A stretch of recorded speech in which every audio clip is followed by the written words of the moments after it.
August 25th. Do you know what time it is? It's Al Sharpton's time. And for the next 3 hours, it's time to put aside all pretenses, deception, denial, or fronting. The time has come to keep it real with Reverend Al Sharpton. On Keeping It Real with Reverend Al Sharpton. A very good afternoon to you all across the country. I'm going to throw the show opening to Dominique Sharpton, my daughter. I'll be back in about 6 minutes. I have an announcement, but I'm going to jump on the phone to confirm I can announce it. Dominique, open us up.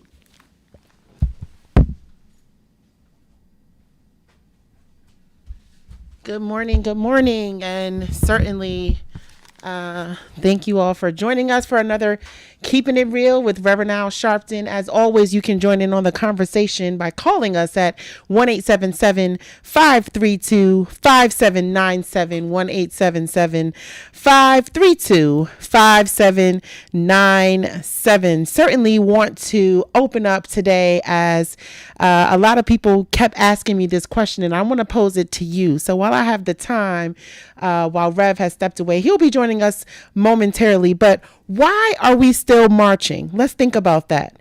On August 28th, 1963, hundreds of thousands of people descended on Washington, D.C., demanding jobs and demanding freedom. And here we are, generations later, preparing to go back to Washington on August 28th, this time to defend the vote. And somebody might say, you know, Dominique, after everything that has happened, after everything the civil rights movement has accomplished, why?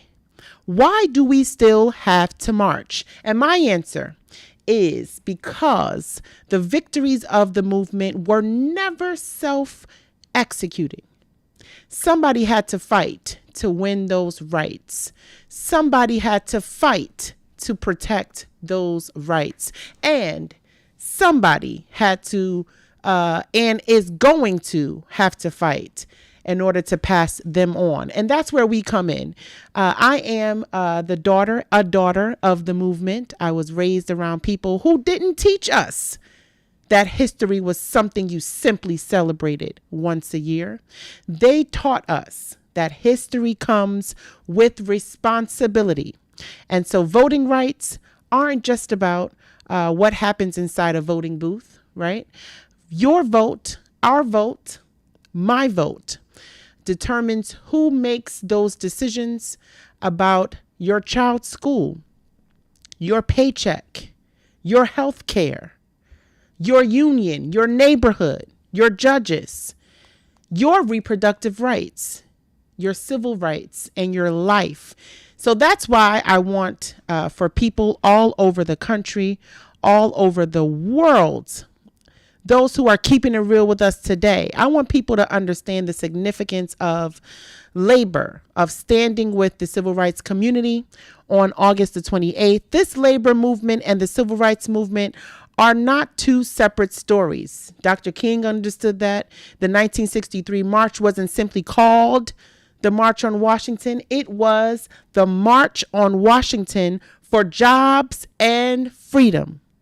Jobs and freedom, economic justice and civil rights. And because what good is the right to sit at a lunch counter, right, if you can't afford the lunch? And what good is it having a job, right, if you have no voice, no protections, no political power? So on today, as we're keeping it real together, I want to talk about what we're defending when we say we defend the vote. And I want to hear from you. 1-877-532-5797. You can join us on the message board as those are already joining us via live stream at nationalactionnetwork.net, already sharing their comments. Good afternoon to you, message board. Why do y'all believe that people need to come together on Washington, D.C., in Washington, D.C. on August 28th. And for the person listening who says marches just don't work anymore, I especially We especially want to hear from you because we're going to keep it real about that too. And you know what? Because just imagine losing power tonight, not just for an hour, not overnight, not even for 2 or 3 days. Imagine being without reliable electricity for nearly 2 weeks. Now imagine that you're an elderly person and you need an electric nebulizer to breathe. Imagine that you're pregnant. Imagine that you've got young children in the house. Imagine that the food in your refrigerator is going bad, it's spoiling because it's hot. You can't properly run the medical equipment and you're watching communities around you get their lights turned back on while your neighborhood is still sitting in the dark. That is what is going on with residents today in the predominantly black Gary, Indiana, the same town that the legendary king of pop, Michael Jackson, was born. The same town that produced the legendary Michael Jackson. They've been dealing with more than 8,000 customers who have reportedly remained without electricity. And residents are questioning why their community seems to be recovering more slowly than others. And here's my question, because when does a power outage, right, stop being an inconvenience and become a civil rights issue? Because I think Gary, Indiana, certainly forces us to ask exactly that. And these are, really intertwining stories here. Infrastructure, race, economic equality, economic inequality, and something that we don't talk about nearly enough. Who gets treated like their emergency is urgent in this country? That's the question. Inequality isn't always somebody standing in the doorway saying, you can't come in because you're black. We are seeing inequality that looks very different in many different ways and can look like response times, like the times that we're in. It can look like where infrastructure dollars are going up. It can look like, whose streets are getting repaired. It can look like whose water gets cleaned, whose electricity gets restored, whose hospital gets to stay open, right?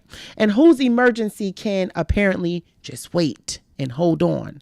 That's why I don't think, ladies and gentlemen, that we should immediately jump to a conclusion and say we know that this happened because Gary, Indiana is predominantly black.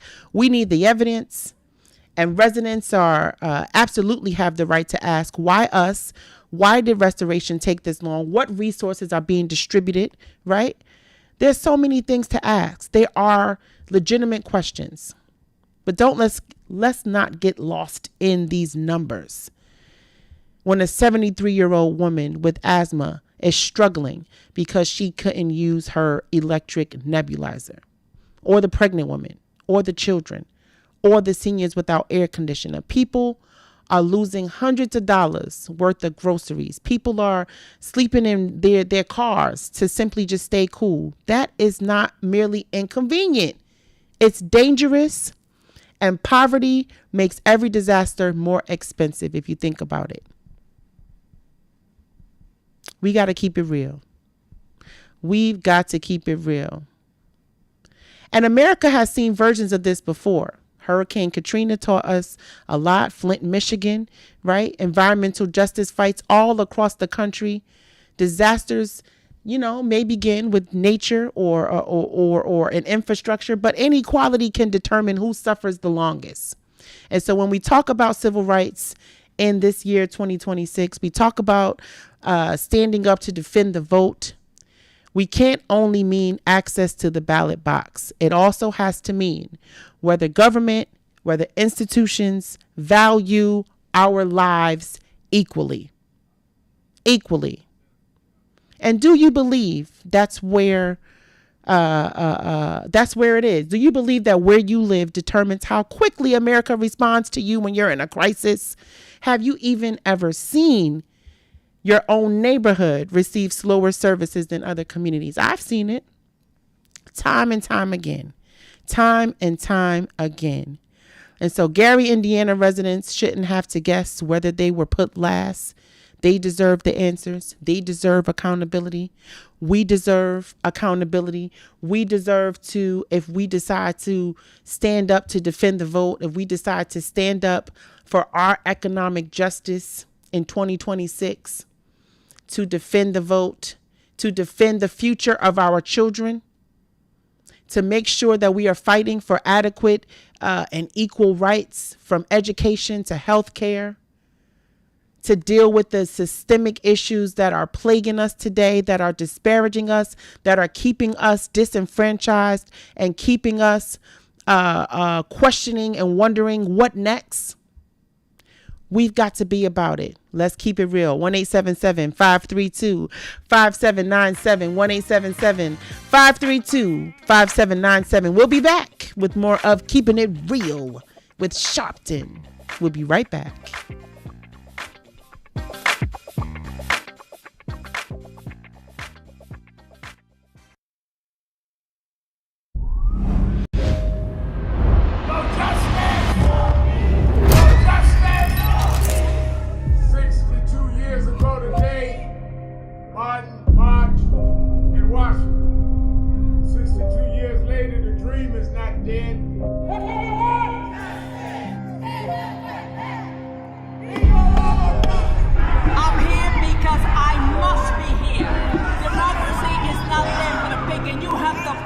Democracy, that's what it is.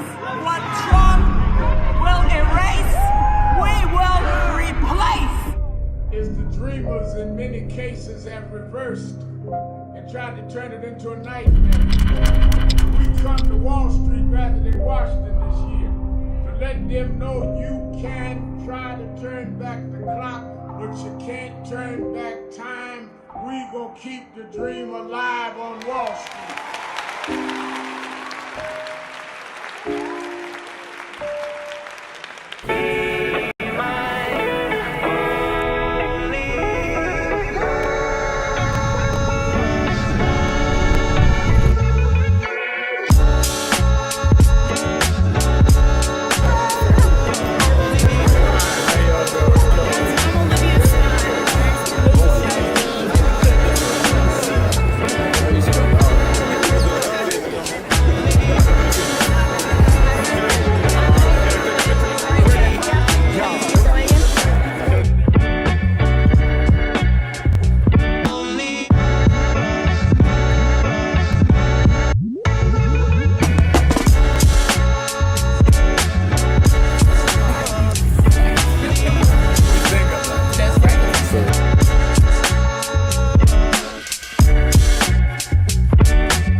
I had a thought this morning that I want to share with you about mentorship. I am able to do a lot of what I do because I had great mentors, but there are correct ways and incorrect ways to mentor people, in my opinion. I was mentored as a boy preacher by Bishop F.D. Washington, one of the great Pentecostal preachers of his time. Then Reverend William Jones, who became my pastor after Bishop Washington died, who was unquestionably in the top 5 black church ministers, theologians. Reverend Jesse Jackson, who I started my activism under his leadership, he and Reverend Jones. And I learned politics directly as a youth director from Shirley Chisholm. So even though I didn't finish college, I had the most unique education in the world from being exposed to giants. But the one thing I learned is as I grew older and people started coming younger than me and wanted me to teach and mentor them, the magic of the mentors I had is they did not want me to be their clone. They wanted me to learn things from them and use my own gifts and talents in my own unique way and let me do things on my own, because they knew that if I flopped in some things, it would teach me for the other things. They'll come and help me once I was down, but they were not going to have me avoid being down. And they were not going to impose themselves on me. Why am I saying that? Because too many mentors want clones, and too many mentees want their mentors to put them on a pedestal. Oh, so-and-so didn't do this for me. Oh, so-and-so didn't open doors for me. If they gotta open doors for you, it may mean that they knew you weren't ready to go through those doors. Their job is to prepare you. Your job is to develop your own skills, your own unique ways. And I don't care if it's my daughters, who both have come into their home, or anyone else. I'm not a talent agent. I did not form National Action Network to give people their step up. I formed it to fight for justice for everybody. If talented people get in, it's my job to invest and give them a platform. It's their job to get on the platform and perform and show their ability. Sitting with me today in the office as I talk about is one of my mentees, Reverend Stephen Marshall. Now, Stephen, you just came around us when you were how old? 11 years old. 11 years old. You just turned 40 and now you're called to the ministry? Yes, sir. And what are you doing National Action Network? I formulate policies, lead in various regions, but most importantly, I senior advisor to you on all things from social justice strategies, politics, intergovernmental affairs, you name it, community organizing, all of that stuff. And I could go through scores of others. My daughters started Huddle. They got Huddles now, which is for young people to meet once a week all over the country. I just saw the video from the Las Vegas National Action Network chapter. Now, when you decided to preach, did I ever tell you to become a preacher? Not one time. Who called you to preach? The Lord. All right. And did I say go to this school or that school? No, sir. Did I open this door, that door? Did I tell you be ready when the doors open? Always be ready and prepared. And that's what I'm saying. Get you some young people than you that you can help along the way. But don't be their talent agent. Their talent must speak for themselves. And anybody that grumbles with you about so-and-so didn't do something for them, maybe it's because they didn't feel you were ready, or that they felt if they did it, you wouldn't do it on your own. But we all don't live forever. I want the next generation to speak of me, of National Action Network, and others, the way I speak of Reverend Jones and Bishop Washington and Shirley Chisholm and Reverend Jackson. But I just don't want young people to feel that somebody ought to give them the reins of leadership or give them the reins of business or whatever it is you're in. You need to learn from their journey, get the pearls of wisdom from them, but don't have them do for you, because then it means you can't do it for yourself.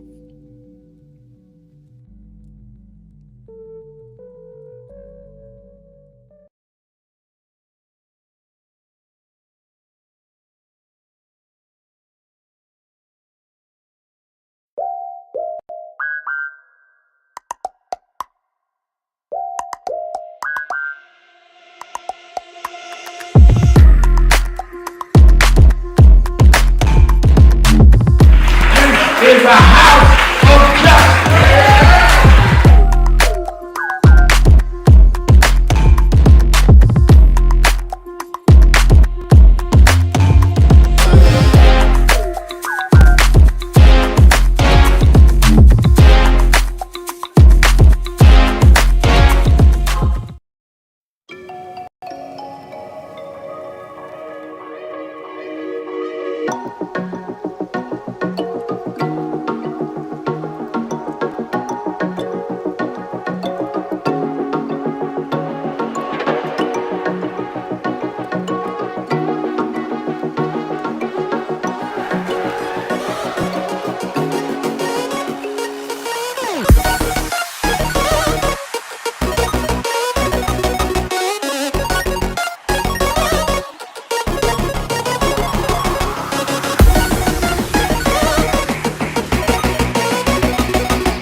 Reverend Al Sharpton, and we're back. 1-877-532-5797, 1-877-532-5797, or you can go to our website and you can put a message up on the message board at www.nationalactionnetwork.net. Felicia Grant is on the message board saying we need to continue to march for our rights, our civil liberties, our freedom, justice, and equality. Thank you. And I see people all over the country on the message board. But let me follow up, Felicia, because we have a champion for those rights, for dealing with our voting rights, our economic rights, and all. And that is the president of the American Federation of Government Employees, who's been fighting during times that have been darker than I've seen probably in my lifetime, if not many years. And that is Dr. Everett Kelly. How you doing, Dr. Kelly? Reverend Al, I'm doing great. Hope you're doing well. I'm holding on. All right. As we say in church. And for folk know that Dr. Kelly is also a preacher, so he's had to bring a lot of faith to fighting for government employees who's had some rocky roads this past year. Absolutely. One of the things that and Dr. Kelly was one of the first unions to jump on board with Martin Luther and I for Friday's March. And one of the things Dr. King's dream encompassed in his last project was working on workers' rights and workers and poor people. Talk about what the March on Washington means to the people in the AFGE. Well, thank you, Reverend Al. First of all, thank you for having me. But, the thing that we need to bring to the forefront is the fact that there is power in we. I think that Dr. King understood that back in 1963, and that's the whole case. The fight for the vote and the fight for a fair paycheck have always been the same fight. Now, I don't speak for myself up here. I speak for 820,000 members in every state from every background. Whenever our freedom are on the line, we show up. And I say that is the power of we. And what will be demonstrated on Friday, on the 28th, is exactly that, the power of we, the power of the working families, the power of the people of the United States of America, because that's where the power is. And if the people are energized, they will deal with their own interests. And I think one of the things we always forget is, and those of us that are younger need to understand in your studies, the March on Washington was called by A. Philip Randolph and the labor movement and the civil rights leaders. Dr. King made the keynote address, I Have a Dream, but it was a labor civil rights come together, and that's what we're duplicating on Friday, President Kelly. Mm-hmm. You are exactly right. And it's exactly what we need. We need to make sure that everybody understands why we are there on Friday. Because like you say, this was a march for jobs and for freedom. And sadly to say, since then, it seems like we're reverting. It seems like we're going backwards because we're fighting and marching and demonstrating for the exact same thing now as we did then. Let me ask you, how are the federal workers faring? I know you had the whole crisis with Doge and other issues. Are we stabilizing in terms of federal employees now? Are we still sitting at the edge of our seat seeing what happens next? Give us a status report. We are, we're not stabilized, that's for sure, okay? We are still wondering what's happening next because it seemed like week after week, there was a new initiative by this administration to bring down federal employees. If it's not taking away the contract, they're saying, we're changing the way we're doing performance evaluations, or we're changing the way a person can appeal a disciplinary action, or these type of things. And it's a constant, everyday initiative that we're dealing with from this administration. What should the average citizen do to support federal workers who have been the bedrock of a lot of the goods and services that we enjoy as citizens in this country? Well, number one, is they can always speak out. They can always call the congressperson or congresswoman. They can call the senators. But, we're at in my opinion, the verge of turning the ship. So the most important thing one can do is go and vote come November. And we vote our paychecks. We vote our conviction. We vote for our democracy. That's the most important thing one can do right now. And, of course, they can show up on Friday for the March on Washington. And let me ask you this lastly. Are you hopeful that the midterms may change a lot of things and put pressure on government to deal with government employees differently if we see a real turnout to vote and voting for candidates of either party that are going to stand up for workers' rights? Reverend, that is a good question, and I'm so glad you asked that question, because I truly believe that this is a turning point. I think that so many people have become so disgusted with what's happening in America that more people, I believe more people than we would imagine, are going to show up at the polls and they're going to vote. And they're not concerned with the party. They're concerned with the person. They're concerned with, who that person is representing, whether they're representing, their interests or their personal interests. And I think that's what people are looking at come November, Reverend Al. All right. Thank you for taking time to be with us. I'm looking forward to hearing you on Friday. The national president of the American Federation of Government Employees, Dr. Everett Kelly. Thank you for being with us.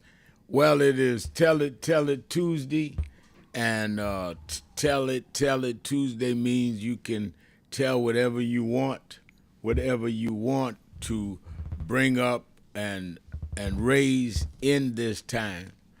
When the Supreme Court unblocks a state petition to deal with the whole new qualifications the Trump administration wants to implement around mail-in voting, this is another blow to those of us that believe in voting rights. And you should tell your friends that are saying, why are we marching in Washington? That's where the Supreme Court is. They took out Section 2, which killed the Voting Rights Act. Now they are saying it's all right, President Trump, you're right. Go ahead with your executive order. We'll look at the law later. That's what, in effect, they're saying. We'll deal with the law later, but right now, you're right. You in control of what happens in terms of how people can mail out voting and what are the postal requirements. That's why we're going to Washington. That's where the Supreme Court is. That's where the Congress is that can legislate differently. And Friday, we need to make that statement. You got people walking around talking about, well, we ought to do this, we ought to do that. And we ought to do all of it. And we ought to do all of it with unceasingly.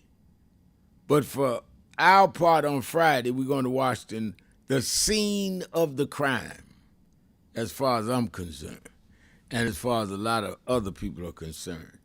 So I think that this should not be underestimated. They're not finished. They're going to continue, in my opinion, until they take away every suggestion of our having our voting rights protected, unless we stop them. And the only way we will stop them is we've got to put different people in office that will legislate different laws and change what's going on. We have no choice.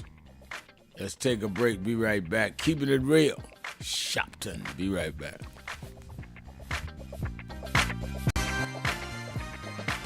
You all hear the radio ads about the. So who is Al Sharpton anyway? Who is this 33-year-old preacher without a church? A number of black New Yorkers as well. He is little more than a pudgy exhibitionist who can be counted on to show up, bullhorn in hand, at every racial incident.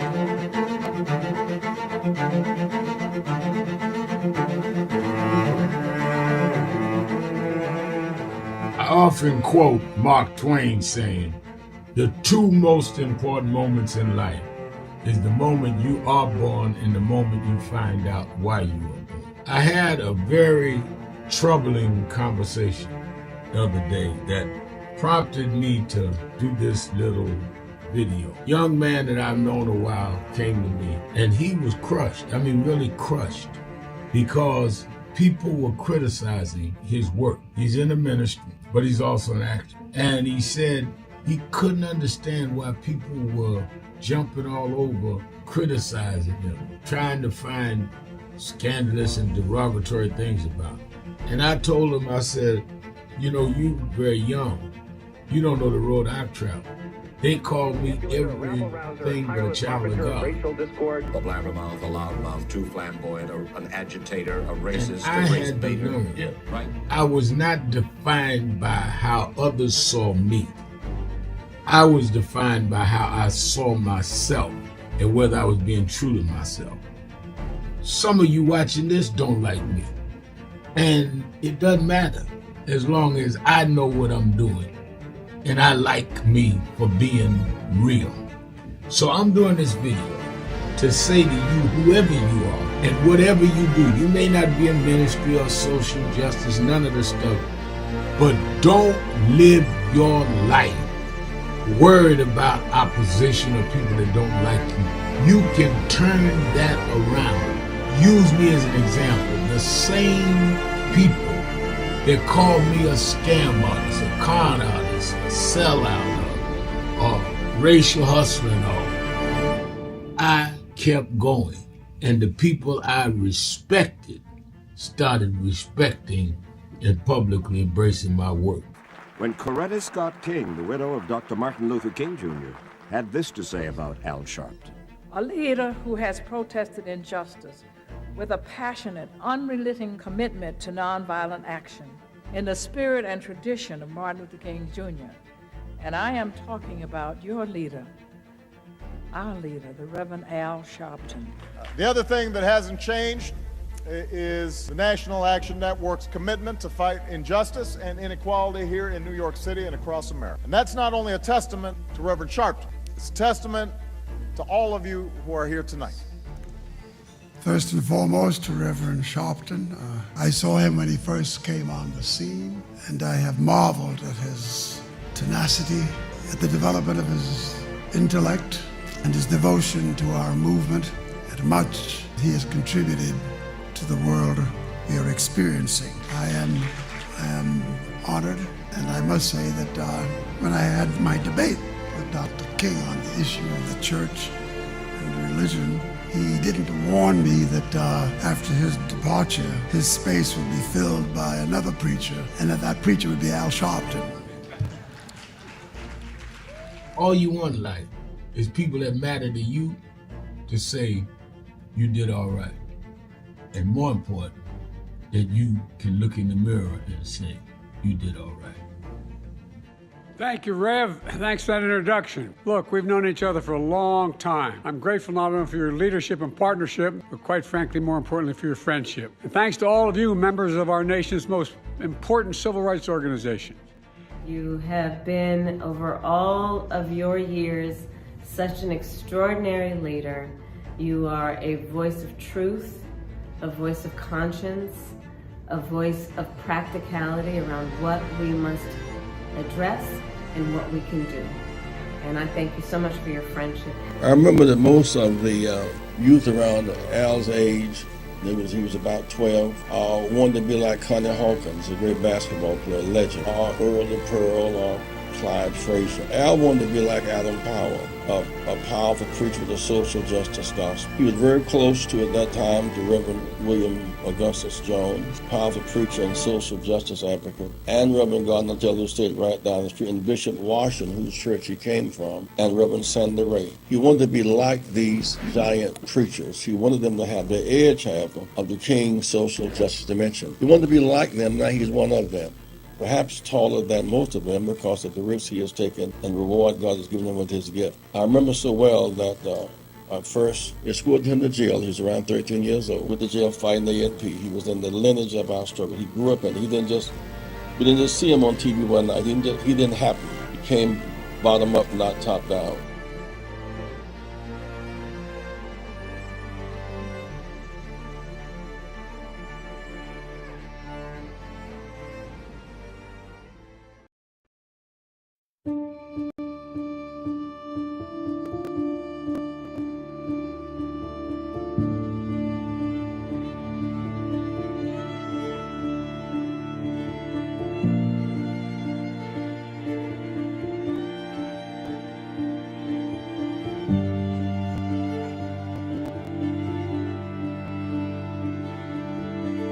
Robert Culp used to do a show with Bill Cosby, I Spy, and he did a documentary on breadbasket, Robert Culp.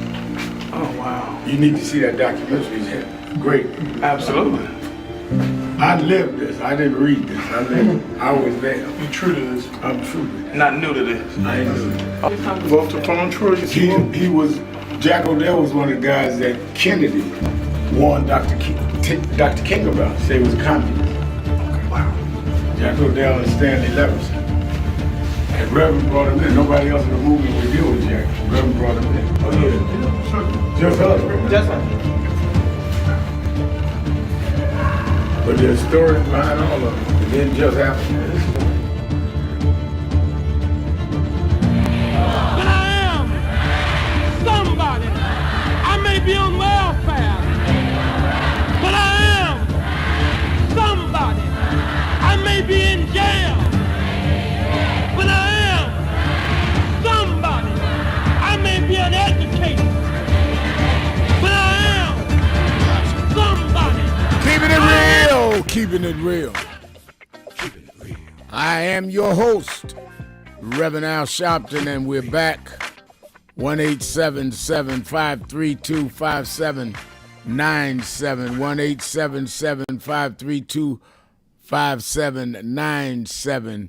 And I am also encouraging you that want to, on Tell It All Tuesday, express yourself. You can do it also on the message board. You may not be where you can talk on the job, but you can punch your social media tool or your tablet and tap out a message on the message board. Felicia Grant is on the message board saying, I support you, Reverend Sharpton, and I respect your work, your passion, and your commitment and dedication to our people and our country. For the rest of my life, I will thrive to help our cause. You gave me motivation to want to fight. Well, that's kind of stuff I like to hear. I love people pat me on the back, but tell me you motivated. Let's go and do this together. And I think that is good, excellent. And I think that I really, I'm encouraged when I read and hear that from people beyond words, because I've been in this struggle a long time, and I know none of us can do this by ourselves. But the more that get involved, regular people, is going to make the difference. And I think that that's important. And I think a lot of us take for granted that we won't matter. No, you matter a awful lot. And I see Shannon is on my case. Shannon says, what's your announcement, Reverend Sharpton? Well, my announcement is I just got off the phone with Governor Abigail Spanberger of Virginia, and she's coming to the march on Friday and going to speak, Governor Spanberger. said voting rights is important. She, as a sitting governor, will be there. So I'm glad about it. We have a lot of people coming to speak because we want to send a real strong message. But what's going to make it effective is the numbers that are there, the people from all over. I got the memo this morning. You get 10 buses out of Houston, Texas alone.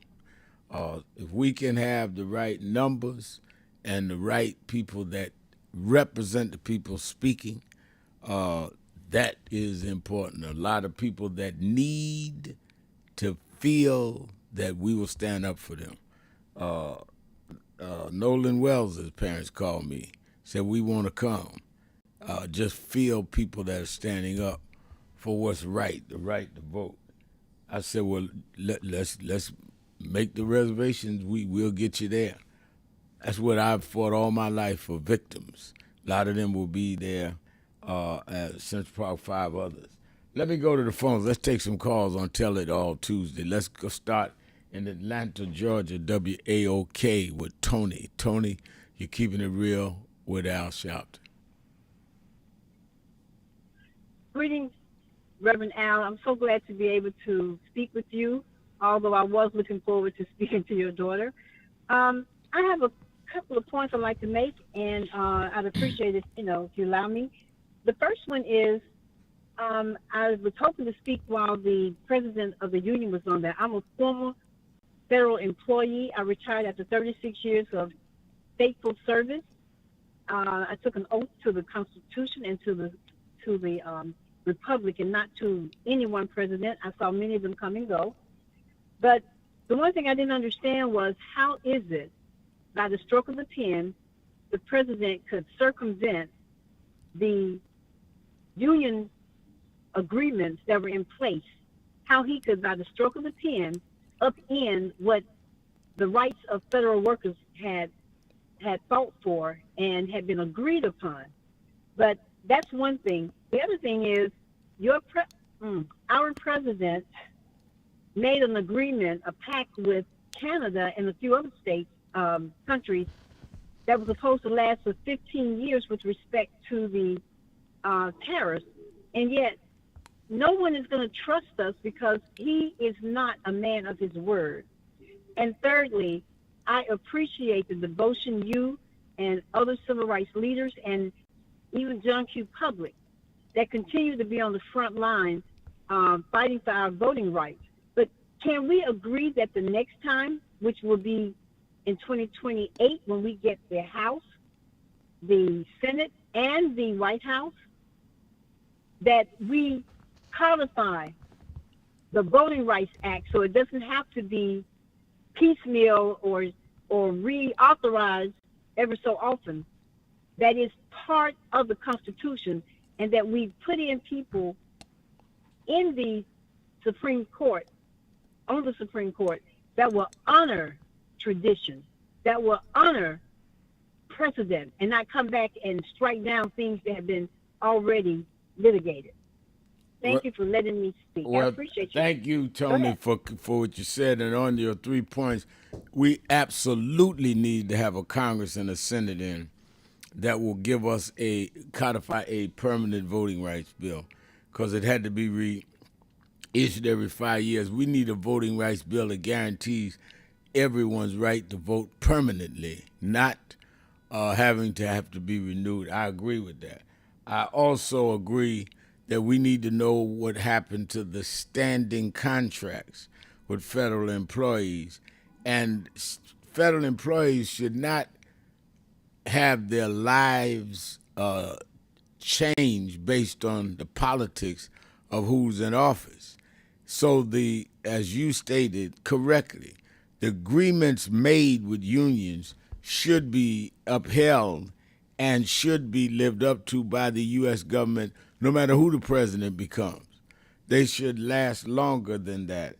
And in terms of what you had questioned, and I think rightfully so, that the agreements that were made, 15-year agreements and all, supposed to last like the agreement with Canada, it does again, like I'm saying about federal workers, it should not end with the presidency of Joe Biden or Barack Obama. If you have a agreement, tariff agreement with a country, every president has to abide by that or should have to abide by that, and it should not change with the changing of whatever party's in charge. Very good question, Tony. Let's go to Germany and talk to Rick. Rick, you're on Tell It All Tuesday with Al Sharpton. Good day, Brother Sharpton. Good day. I just want to say your daughter opened up talking about the power outages in Indiana. And I just want to say, first of all, that wildfires, storms, power outages, floods, and drought will continue in the U.S. And you had better prepare for it rather than watching sports or just sound bathing in music. Also, the uneducated poor must vote regularly. Voting is about not only civil rights, but human rights there in America. Right. The vote is about bringing the Constitution into the 20th and 21st century. Language in the Constitution that becomes clear in this day and time. And voting also affects socialism there in America. If you vote in the socialists, not the communists, but the socialists, then you will have your issues dealt with around medicine and housing and education. I think poor people had better come out to vote every time there's a vote, locally, statewide, for governor, or for the president of the United States. If you don't, you're going to get shafted, and there will be no one to blame but yourself. I'm done, brother man. All right, thank you. I think you made some very poignant points. Thank you for your call. Let's take a break. We'll be right back. Keeping it real. Shopton. Be right back.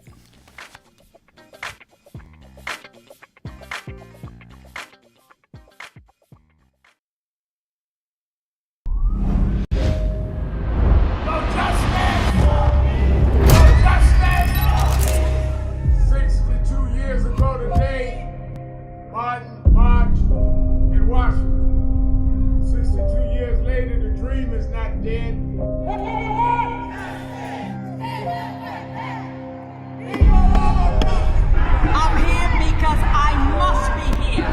Democracy is not there for the pig, and you have to fight for democracy. That's what it is.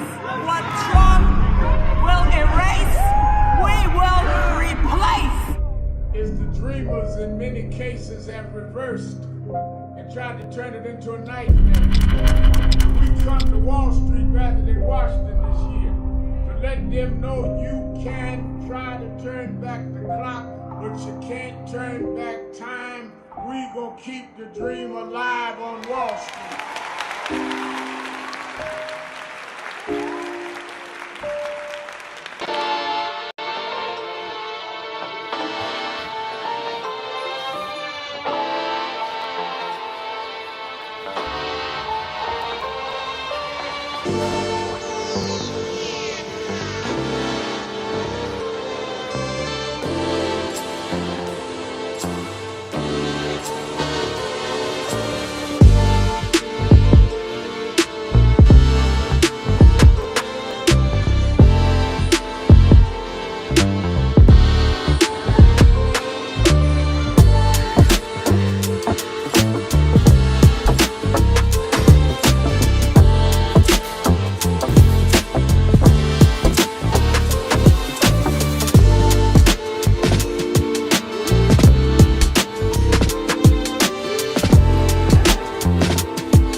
How you doing, sir? All right. It's Claudette Williamson from Atlanta, Georgia. And the last time I saw Reverend Sharpton was in New York City at Sylvia's. And my sister and I pretended that we needed to go to the bathroom so we could go in and see him and say hi for distance. I'm okay. You look great. My name is Claudette. New York City was Sylvia's. Oh. My sister told our house, can I get a picture? So we can see. Wave at you, and today I. Lisa? Yes. Oh, the picture. We're her children. Thank you all. Reverend, it's really great to meet you. Dad, were you in? It's an honor to meet you. Okay, come take a second. Brother Sharpton, Thank you. meet you back here right quick while you momentum.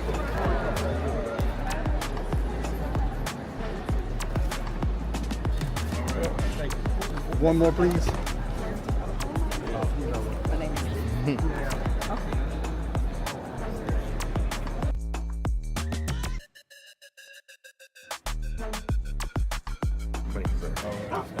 Silly pose. Oh my God. How you doing? Oh, come on, man. I gotta get a photo.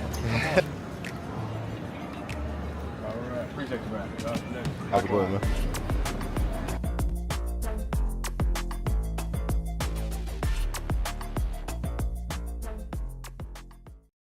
That I want to end. He talked about the dry bones in the valley. Don't take it back. The only reason that the wind could blow life into the bones is because at some point they had to be connected. If the wind had blown into a disconnected body, it still wouldn't have worked. So before he prophesied to the wind, they had to first get the foot bone to connect to the ankle bone, and the ankle bone to the calf bone, and to the knee bone, and the knee bone to the thigh bone. If we are to prophesy to the wind, we must first connect this body. We must connect Eddie Long to Farrakhan and Cornel West to Elders and Lowry to Sharpton. If we can connect this body, then God will blow the breath of life into our community. But as long as we are disconnected, the wind can't blow because it's blowing on disconnected dry bones. But the good news is that we're the children of people that have been through worse than this, and we're still here. So even though I get despondent, I don't ever get depressed, because I want the world to know you won't beat us, because we're the children of those that took the worst form of slavery and brutality that ever lived, that ever existed. Our parents survived the Middle Passage. Only the strong got here, and then we lost our name, our culture, our religion, and we're still here. But you don't know who we are. We're the children of Chaka Zulu. We're the children of Mary McLeod Bethune. We're the children of Marcus Garvey. We're the children of Martin Luther King. We'll be here. We were first and we'll be last. We know who we are.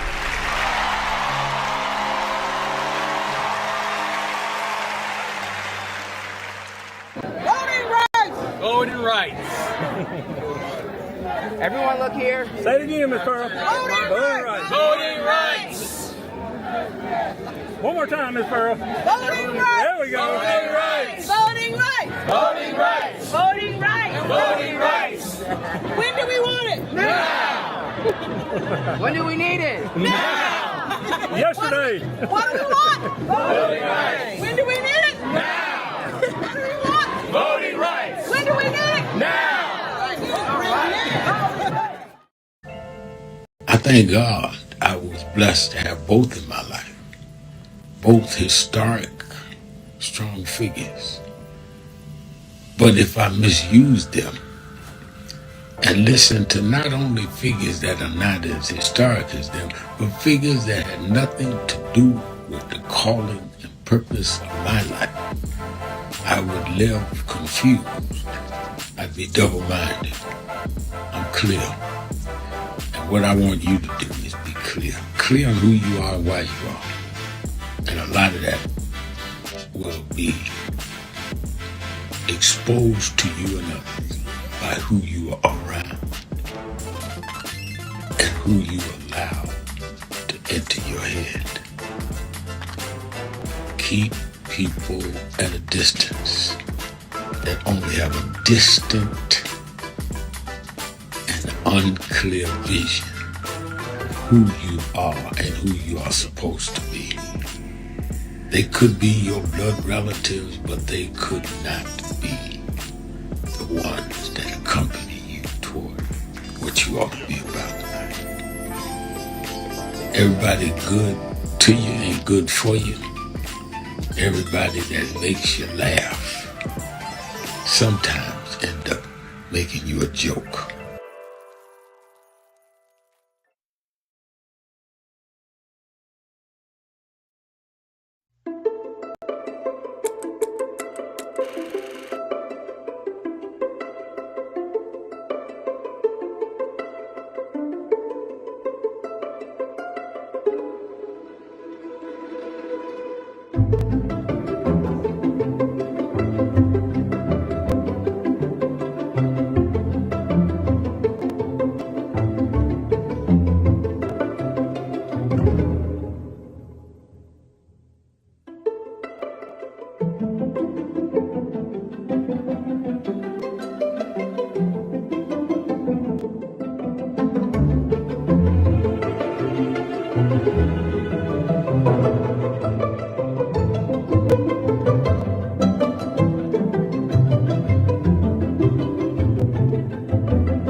Thank you for joining us for Weekdays Live with Reverend Al Sharpton. Take the time to share this broadcast right now. Tell your friends it's time to keep it real with Reverend Al. Comment your questions now in the chat or call Reverend Al Sharpton directly on air at 877-532-5797. Now stay tuned for Reverend Al. This is Reverend Al Sharpton. As you Keeping it watch real, the broadcast, keeping it real. support National Action Network. Go to www. Reverend Al Sharpton, and we are back. It's Tell It All Tuesday. All you have to do is call us at 1-877-532-5797, 1-877-532-5797, or you can go to our message board at nationalactionnetwork.net. All right, let's go back to the phones. Let me go to Cincinnati, Ohio, the buzz. A lot of people coming to the march from Cincinnati. I'm looking at the bus. Let's go to Ray. Ray in Cincinnati. Yes, sir. Thanks for taking my call, Rev. Rev, a couple things. When you ask a guy, how do you get a Sambo and a buckwheat from a black man and put him on a TV show, what do you get? You get Tim Scott on Meet the Press. I'll leave it at that. Wow. When it comes to the Supreme Court, Rev, first of all, I don't know who decided, was it the founding fathers, to give them a lifetime appointment. I could have Googled it, but I just now thought about it right before you came to me. But to give them a lifetime appointment, yeah, I'm assuming there was a time where they took pride in being a Supreme Court justice. Now they don't even care about legacy. Donald Trump has bought and paid for 3 Supreme Court justices who has dismantled the Constitution over the last few years. And the thing about it is, Rep, they don't even care. They don't care about their legacy or anything. So whoever decides to give them a lifetime appointment, they should have been fired. And hopefully at some point in life that this can be overturned. I'm hoping someday this can be overturned, and maybe they can be impeached for what they've done, or just give them a 10 or 15 year appointment and let them go. Because I got a feeling that Trump, if the Democrats win the presidency in 2028, he's going to get rid of some of these older Supreme Court justices and put somebody in their 40s or 50s in there. And they're going to have another 30 or 40 years, to reign supreme. That's what I'm thinking. And Rev, I'm glad you didn't take the bait and your callers didn't take the bait. The last couple of weeks, they're talking about Donald Trump's blonde associate. That means nothing. Let his wife deal with that. That's right. That has nothing to do with this upcoming election and, the midterms and the presidency. It's just a smokescreen that, that's out there. And I'm glad you didn't spend a whole segment or a whole day or a whole week on it. No. And so one last thing. And this is how I understand small businesses, because J.D. Vance, he was at a rally, and the Small Business Association, they endorsed Republicans. And I'm like, you're in this situation because of Republicans. Right. Your businesses are going down because of Republicans. Why in the world are you going to put back the same people that got you in this situation in the first place? What are they promising you? So I just don't understand how small businesses think. It wasn't a black business, at that rally. It was all white. And it just goes to show you how, some people, I don't know, Rev. It's just no words for stupidity. And I hope you get a chance. I say this maybe once a month or once a couple months to you. I hope you get a chance to talk to a bunch of MAGA Republicans at a town hall meeting, because you say things in a way that'll get you to think. I'm wondering, have you ever convinced a MAGA, to vote Democrat? Has that ever happened? Have you ever convinced a Republican MAGA, or even a black MAGA, to vote Democrat? No, I can't say I have, no. Okay. And so I'm just hoping you get that. It may not happen, but if you can have a town hall meeting of Republicans, or invite a few of them on your show, just you have a way of making people see logic. You tell us about your airport visits, and the guy come up to you, and all you just do is just make it sensible. Common sense. And then they say, oh, I never thought about that. Right. So that's my hope, Rev. Enjoy your day. All right. Thank you for your call, as always, Ray. Let me go to Atlanta, Georgia, WAOK, to Mrs. D. Miss D.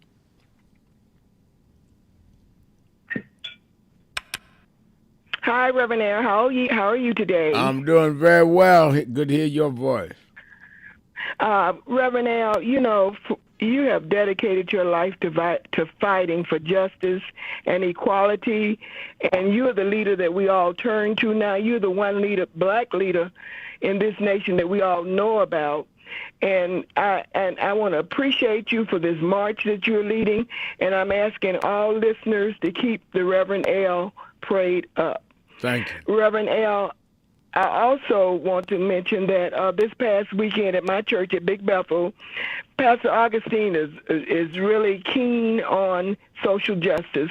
So we had a whole weekend of social justice meetings. We had a breakfast.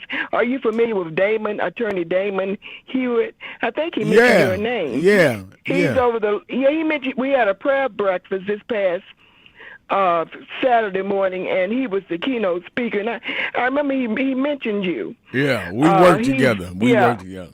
Yes, he's the president of civil rights. And on Sunday, Bishop Barber spoke. It was a whole weekend of reminding people that these are not normal times. This is not a normal time in America. We need to get out and vote in November, or we may never get to vote again. And what's annoying to me at this time, Reverend L, is the divisive behavior of some who are trying to turn on Hakeem Jeffries before he even becomes the Speaker of the House. And I'm wondering if these people, I go online and I type in and I say, this must be a bot. This must be a Russian bot or a Republican who's trying to infiltrate what Democrats are talking about. Because we cannot afford. They said that Republicans fall in line and we fall in love. Yeah, Democrats sometimes fall in love with tearing each other apart. And this is not the time to do that. These are not normal times. No, these are not normal times. And I think that we must operate from the fundamental understanding of that, Ms. D, that this is not normal times, and we must therefore do what is necessary to meet the times. We cannot take last era's victories to rest on, because they're destabilizing all of that and uprooting and ending all that. We have to move with a sense of urgency. You're correct. These are not normal times, and I want everybody to know, put it on your calendar if you're in Atlanta, Georgia. October 25th, Reverend L will be at Big Bethel AME Church, and I'm looking forward to it, and I'm already promoting it. I see that. I told you I was coming to your church. Yeah, I see. You told me you were going to come, and I'm so grateful. Listen, I'm waiting for it here. I'll be there. I might buy a hat for this one. All right, thank you, Reverend L. Bless Bye-bye. you. Thank you for your call. I love it. I love it. I love it. M.N. John McKinney said, Reverend Al Sharpton has done me a lot of good listening I'm with him. Long time. I hit my knees and thank God for the new day just this morning, and I'm doing it daily. And I think John not only listens to the broadcast, listens to the morning thoughts I do. Every morning, I get up before dawn and go into my prayer meditation moments, and then go work out in the gym, wherever I'm at, whether I'm at the workplace or at the on the road at the hotel or at home. And I believe in starting my day, setting my day in the right kind of spiritual and mental space. Let's go to Ozzy in Cincinnati. Ozzy. Yes, sir. Good day, Bishop. I hope you and the listening audience is having a good day today. I might spoil it for some because let me say I am not a bot and I am not a Russian influencer. But I am having problems with the Democratic Party, the leadership, and the body. And I've been around for a little while, and I got to see this country through the lens of a crack pipe, the Army and the Navy, and a cardboard box behind an abandoned gas station. And I've been in castles. I've seen some things, and I've seen the Democratic Party lose. I've seen them lose because the Dixiecrats didn't appreciate a Democratic president saying everybody should have the right to vote. I've seen the Democratic Party lose when a president went to 3 Mile Island and said, we're going to take care of this issue in one of the most dangerous times in American history in the last 60-something years. I've seen the Democratic Party lose because of Willie Horton ads. I've seen the Democratic Party lose because a woman who is more than qualified wasn't qualified because of the prejudice of certain, especially women. I've seen another woman lose because the former president didn't have the initiative to remove himself so that she could put her platform out there. I've seen America from the lens of working with local politicians on their and helping them get elected. I marched for a local black judge who they were attacking. But if the Democratic Party loses this fight in November, there is no excuse. And we may not have a chance to fight. I think the real question to me, and I'll let you make your statement and respect you, is can we afford to lose? And if the only way we can win is by voting for the right candidates, then we need to vote for the right candidates. To me, it's not about the party. It's about us voting for our interests. But thank you for your call. I hear the music. I have to take my break. We'll be right back. Keeping it real. Shopton. Be right back. Breaking news. The issues, the story.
States outright saying you can't teach black history and you can't teach certain other histories and the curriculum. You have this administration that is literally taking out exhibits from the Smithsonian. So we have not only an education problem in terms of resources, we have an education problem in terms of curriculum and what people are being taught. So I have one grandchild, 6-year-old. When he gets to high school, it may be just against the law for him to learn about certain parts of American history, which includes blacks. We want to talk about slavery. We want to talk about the good side of America. Well, what does that mean? That's not history. Everything was not good. And I think that that is the threat that we've got to fight, which is why we've got to fight with the courts and the streets, because they're literally changing the textbooks as we go. As they do that, they change the opportunity, because then the fight against affirmative action is not having access to these institutions and telling these institutions, this whole fight around DEI, which they did, started in Harvard. with a black woman president. Started with them saying you can't teach diversity in an Ivy League school like Harvard. It didn't start in Little Rock at the high school. This fight, this time, was Harvard. And they went from there on. And I think that we've got to have the same resistance. If they could fight in the 50s, the ACP would have been together and deal with the question from Little Rock in terms of desegregation. Then we that are far more educated, far more economically secure personally, have no excuse in the age of what they did in Harvard not to be standing up back in this stuff.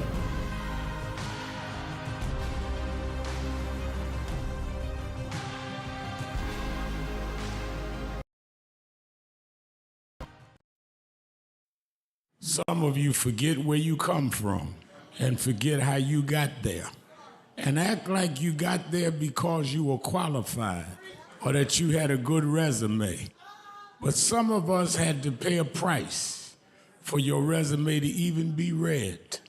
Some of us had to take nights in jails and licks upside the head or shut out of boardrooms like Byron so you could walk down red carpets and act like you got there by yourself. So I received this award with a special place in my heart and on my shelf because I'm getting it from a freedom fighter who never forgot where he came from and how he got there.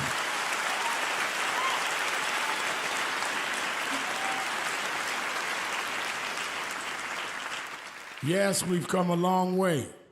We've had now a black president and now a black vice president, but we still can get shot down and have to march to get a case in court. We still can get shut out of boardrooms. We're still doubly unemployed in a good economy. So we're gonna have to keep marching.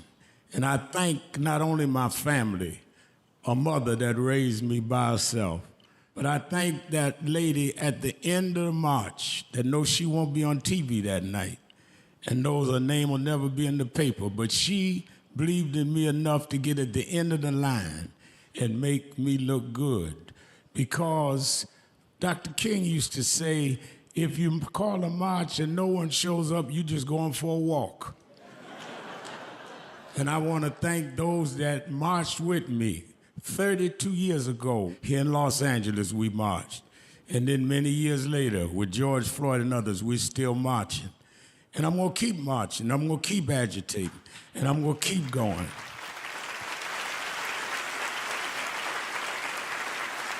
Until we don't have to do it anymore. Eddie known you a long time, Mariah, Chris and your kids. And I promise you this, the only thing that I really live for is I get up with this dream that every bigot, every racist, everyone in this country that hates will say, damn, he's up again.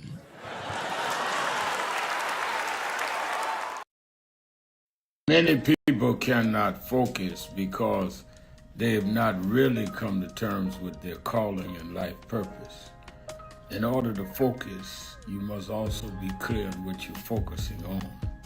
So if you're not clear on your purpose, if you're not clear on your life's calling, then focus on seeking that. Because if you just read the ways and roads you traveled that you didn't even choose, that were sort of just laid out for you by God, in that it's telling you, speaking to you about what your purpose is and what you were born to do and be. I learned the things that I didn't plan had to be planned by God, and God's plan was directed toward God's purpose in my life. And I focus on that. Not focus on what others do, not focus on how well they're doing or bad they're doing, but focus on whether I'm in line and aligned with what I'm supposed to be about. And in order to move straight ahead, you have to be focused on the path you're running on.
It's Tell It All Tuesday. Whatever is on your mind that you want to tell it all Tuesday. 1-877-532-5797.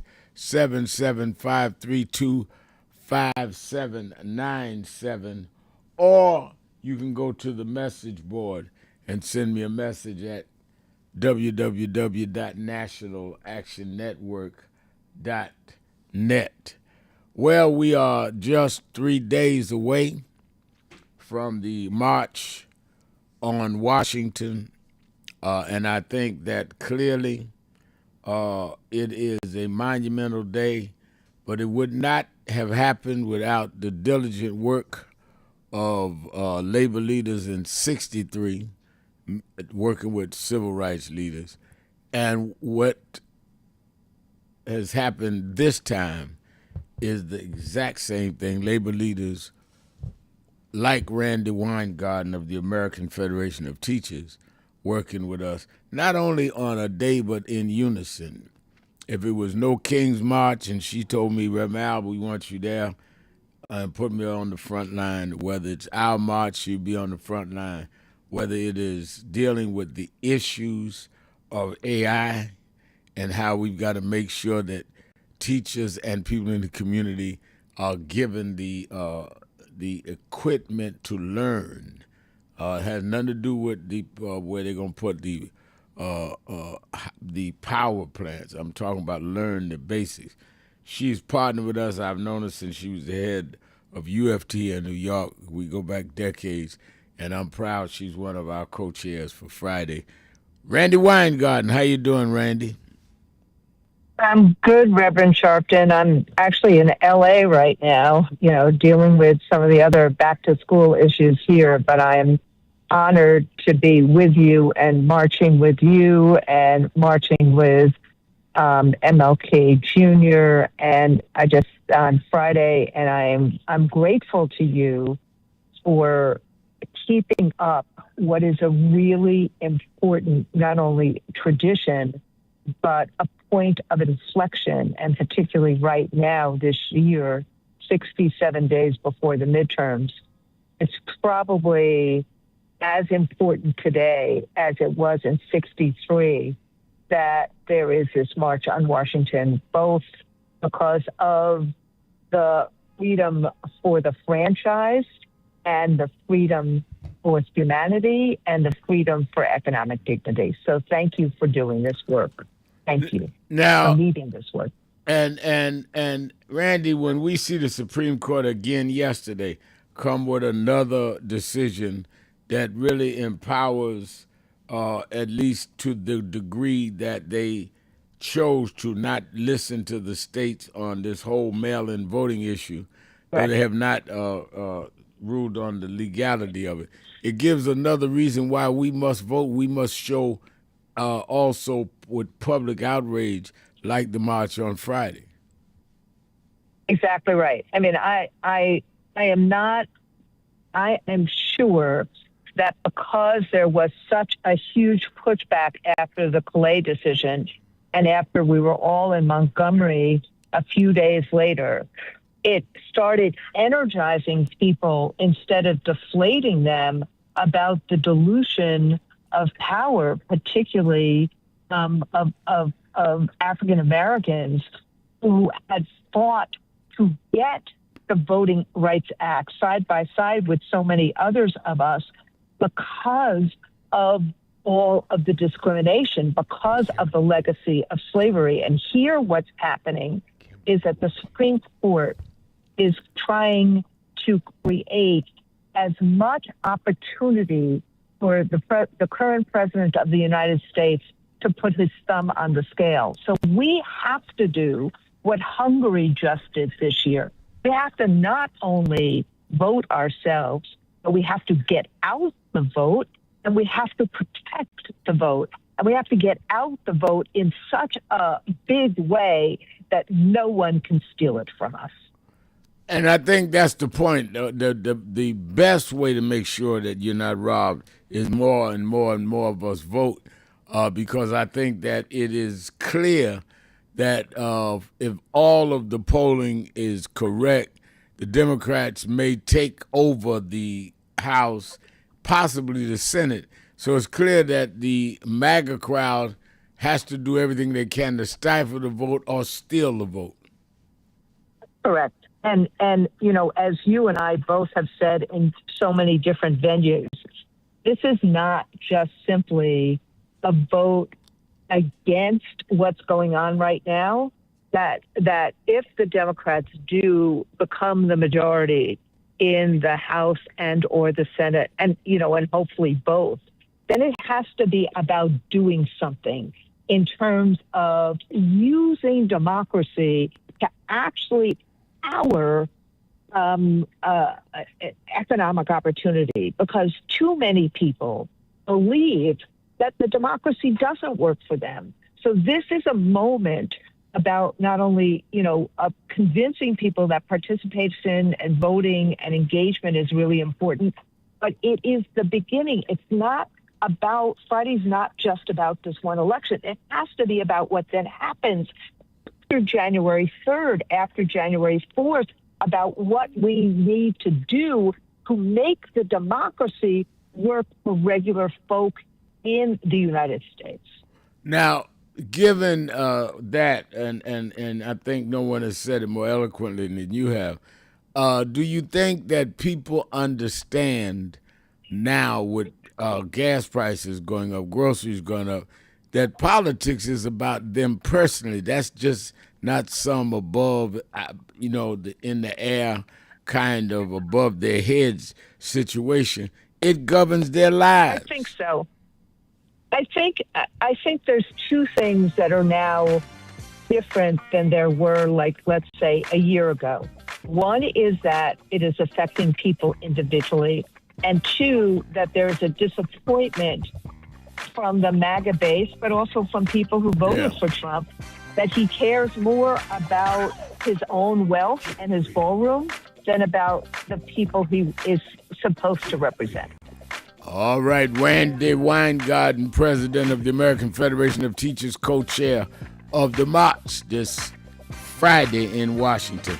We'll be right back, keeping it real. Shopton, be right back. Do you owe back? Take the time to share this broadcast right now. Tell your friends it's time to keep it real with Reverend Al. Comment your questions now in the chat or call Reverend Al Sharpton directly on air at 877-532-5797. Now stay tuned for Reverend Al. This is Reverend Al Sharpton. As you watch the broadcast, support National Action Network. Go to www.nationalactionnetwork.net and be involved. You can join, take your membership right online, www.nationalactionnetwork.net. Getting ready to start the program, but we need you to be part of the movement.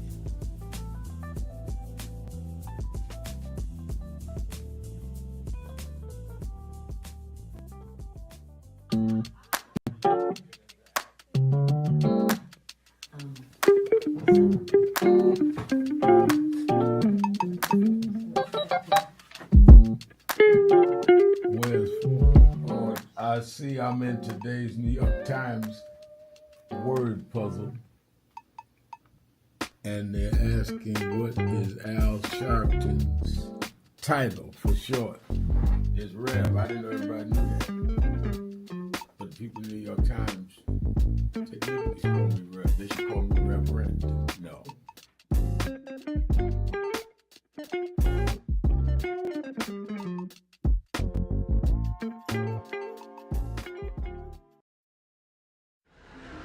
The only thing that will matter 2 minutes after you're gone is what you did for more than yourself.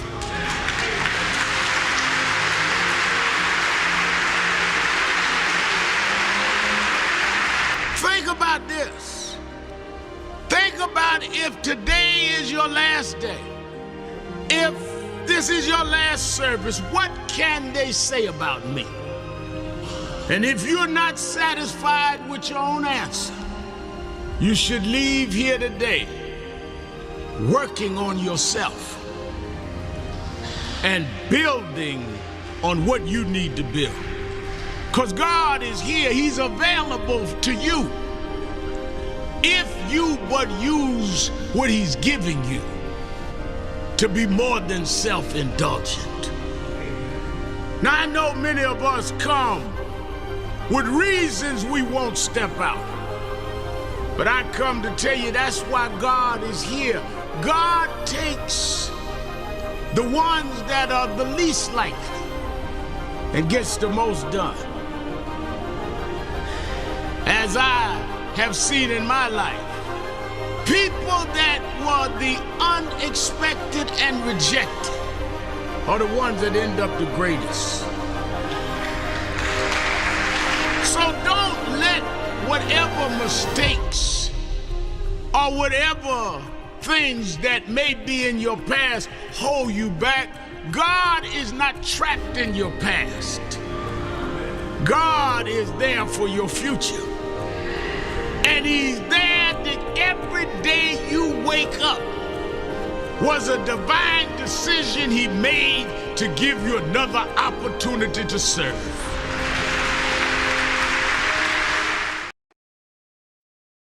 Voting rights! Voting rights. Everyone look here. Say it again, Miss Pearl. Voting rights. Voting rights. One more time, Miss Pearl. Voting rights! There we go. Voting rights. Voting rights! Voting rights. Voting rights! Voting rights. When do we want it? Now. When do we need it? Now. Yesterday. What do we want? Voting rights. When do we need it? Now. What do we want? Voting rights. When do we need it? Now. But Reverend, it looks bad now. Look at Iran. Look at what's going on in Minnesota. Look on. Yeah, but I was raised by them to realize that after storms, if we do the right thing in the storm, if we organize, if we register, if we do what we're supposed to do, there's always a rainbow coming out. The rainbow don't show until the storm is over. The rainbow gonna come out in November. The rainbow gonna come out in 28. We're gonna fix these tricks in 26 and march through the gates in 28. We didn't come this far to turn around now. We won't go back. We won't go back. We won't go back.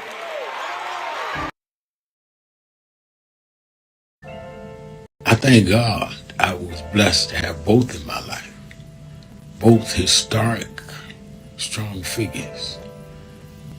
But if I misuse them and listen to not only figures that are not as historic as them, but figures that had nothing to do with the calling and purpose of my life, I would live confused. I'd be double-minded. I'm clear. And what I want you to do is be clear. Clear on who you are and why you are. And a lot of that will be exposed to you and others by who you are around and who you allow to enter your head. Keep people at a distance that only have a distant and unclear vision of who you are and who you are supposed to be. They could be your blood relatives, but they could not be the ones that accompany you toward what you ought to be about tonight. Everybody good to you ain't good for you. Everybody that makes you laugh sometimes end up making you a joke.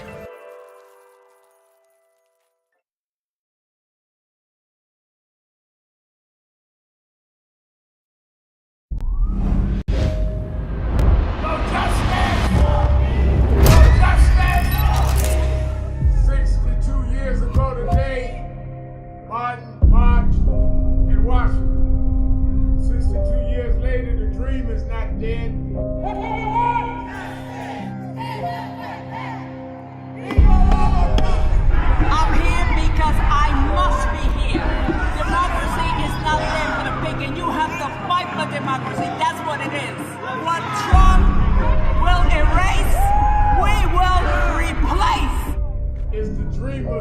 many cases have reversed and tried to turn it into a nightmare. We come to Wall Street. Keeping it real. Keeping it real. Let them know you can. I'm your host, Reverend Al Sharpton. Don't forget, every Saturday and Sunday, watch Politics Nation with Al Sharpton live on MS Now. And this Saturday will be the 15th anniversary of the 15th year anniversary of the show. And you're not going to miss it. We're going to have a lot of the guests on from Friday's March, and we're going to have some clips showing you down through these last 15 years why the show was so special, because you supported it. I've been probably one of the few TV hosts that have had two sitting presidents on the show and vice presidents, and everybody from Harry Belafonte to Aretha Franklin to Spike Lee, you name them. We in the last 15 years has dealt with all of the election cycles. So watch Politics Nation both Saturday and Sunday, our anniversary weekend, as we not only reminisce, but then put into focus now where we are with people that are joining us at the march, the leaders of various labor unions, civil rights, and on the ground.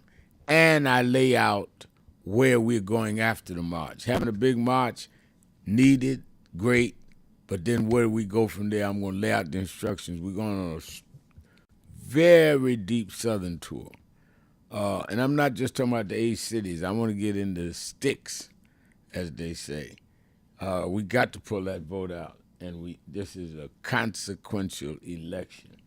Also, you that are in the New York, New Jersey, Connecticut area, we will be at the Saturday Action Rally in Harlem Saturday morning, 9 a.m. to 11 a.m. at the House of Justice, 6 Hancock Place, which is really 124th and Lenox. 124th and Morningside. And you that are not in the New York area can watch it live on Impact Television, on www.nationalactionnetwork.net, on YouTube/NAN, and on the AME Zion Network. And, of course, the march and rally is over by 4. We slating it for 3, 4 the latest. So everybody be back on the Northeast, New York and all that. People talk about they going to be there if they marching. We be back in New York 7 o'clock Friday night and be ready for the Saturday rally. And the follow-up. The work begins at the march. That's not the end. Also, I want you that have not checked in to make sure you straight on your bus, do so. And you that need instructions that's not coming by one of our buses, but you come into by plane or by your own vehicle, you can get information by calling 1-877-626-4651, 1-877-626-4651. And they're flashing news everywhere that country singer Dolly Parton has passed at 80 years old, and many of the music lovers of country and western were huge fans for decades of her, and Dolly Parton has passed at 80 years old.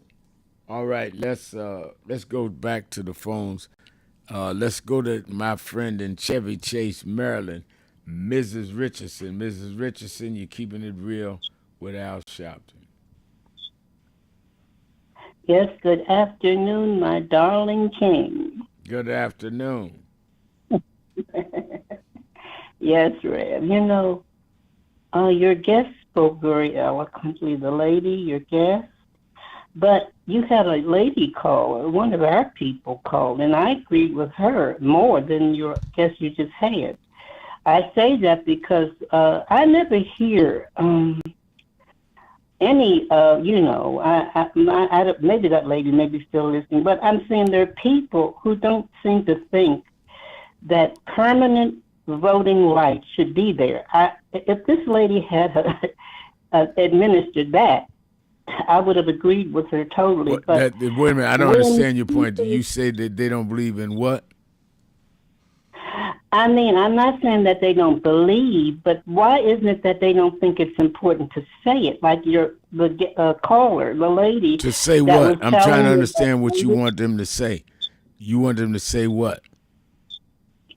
Well, I thought I can't demand her saying something with, but I'm saying I would have liked to have had heard from her the right of Black people, African Americans in this country, to have permanent voting rights, where it's not going to have to be eradicated every 5 years. I mean, that's not how whites do. Whites are able to vote all the time without any problem. We want to be even. That's, even because there's so much they took away, the education process with history of Black people that they took out. This man in the White House took it out. That was part of a democracy, and I'm quite sure she did mention democracy. I know I did hear her say that, many people feel that there isn't any full democracy, and that's where I stand. I don't feel that it's full yet. Once we get whoever the president is, I can't demand who the president's going to be with. So I'm an independent. I only speak my mind how I see it. I'm not a full-fledged Democrat. I'm not a full-fledged Republican. I'm an independent. And as an independent, I don't see full democracy for our folks. You see, it's only for other people, our counterparts. It seems to be for them. They can go anywhere, do anything without any discriminatory problems in this country. You can go to these southern states. Blacks are still discriminated in some hotels right today. Our entertainers like Lena Horne, Ted Calloway, Billy Eckstein, those people were discriminated. See, white folks sometimes don't see what we had to go through. But I'm not saying your guest, the lady is saying. I mean, I'm just speaking in general, Rev. What has happened to us? And we need democracy full-fledged. We need to get rid of the 3/5 clause, too. We got to work on that after whoever the president is, get in there. We need to work on abolishing the 3/5. I'd like to hear white folk talk about that. Get into some details. See, we don't get into details. We only just go general about, the same old thing, this man in the White House. And that seems to be, these things are going on before him. We're turning our children in the schools, 3 and 4th level, 3 and 4th grade level, and they're supposed to be in high school and only know 4th or 5th grade or 3rd grade, curriculum. They can't write, they can't read. Well, I think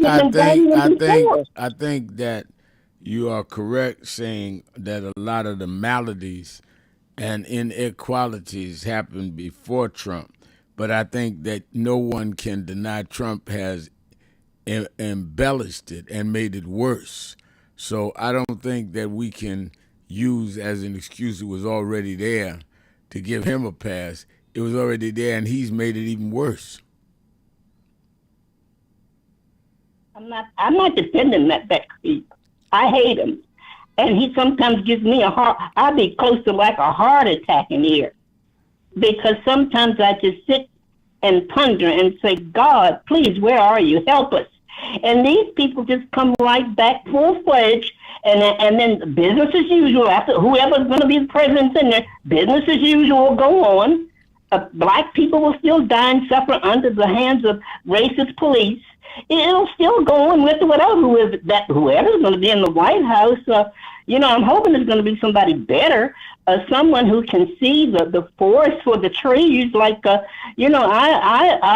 admire Hakeem very much. I'd like to see Hakeem Jeffries run. Someone like that knows that poor people are being deprived of their EBT, SNAP, They're being deprived of their health care. And I'm glad Bernie Rev is going to be there with you. You know, Bernie Sanders. I'm glad he's attending, you know. And I mean, we need all those people there. You know, you need everyone. And I'm just going to close and say, I love you dearly, and I want that man at the White House. And, you know, but, oh, Red, there's now, do the people still have to bring something where Trump said they got to bring birth certificates and Social Security numbers for they As can of vote? now, that still stands. They Supreme Court has not ruled any differently on the requirements he wants. They've said they're going to rule later on that, but they did rule that the states, they used the technicality, saying that the states should not have been the one to decide on the vote. So it is basically, Ms. Richardson, they're using it as a technical or procedural decision, not dealing with the meat of the law. The problem is when they get to the law, then what happens? And does that happen in time for the midterm elections? That's why Friday's march, we're dealing with a lot of nonsense that we've got to put out there and make it clear. All right, thank you for your call. As always, glad to hear your voice, and it is important to me. Let's hear from you, everybody. Keeping it real, Shopton. Be right back.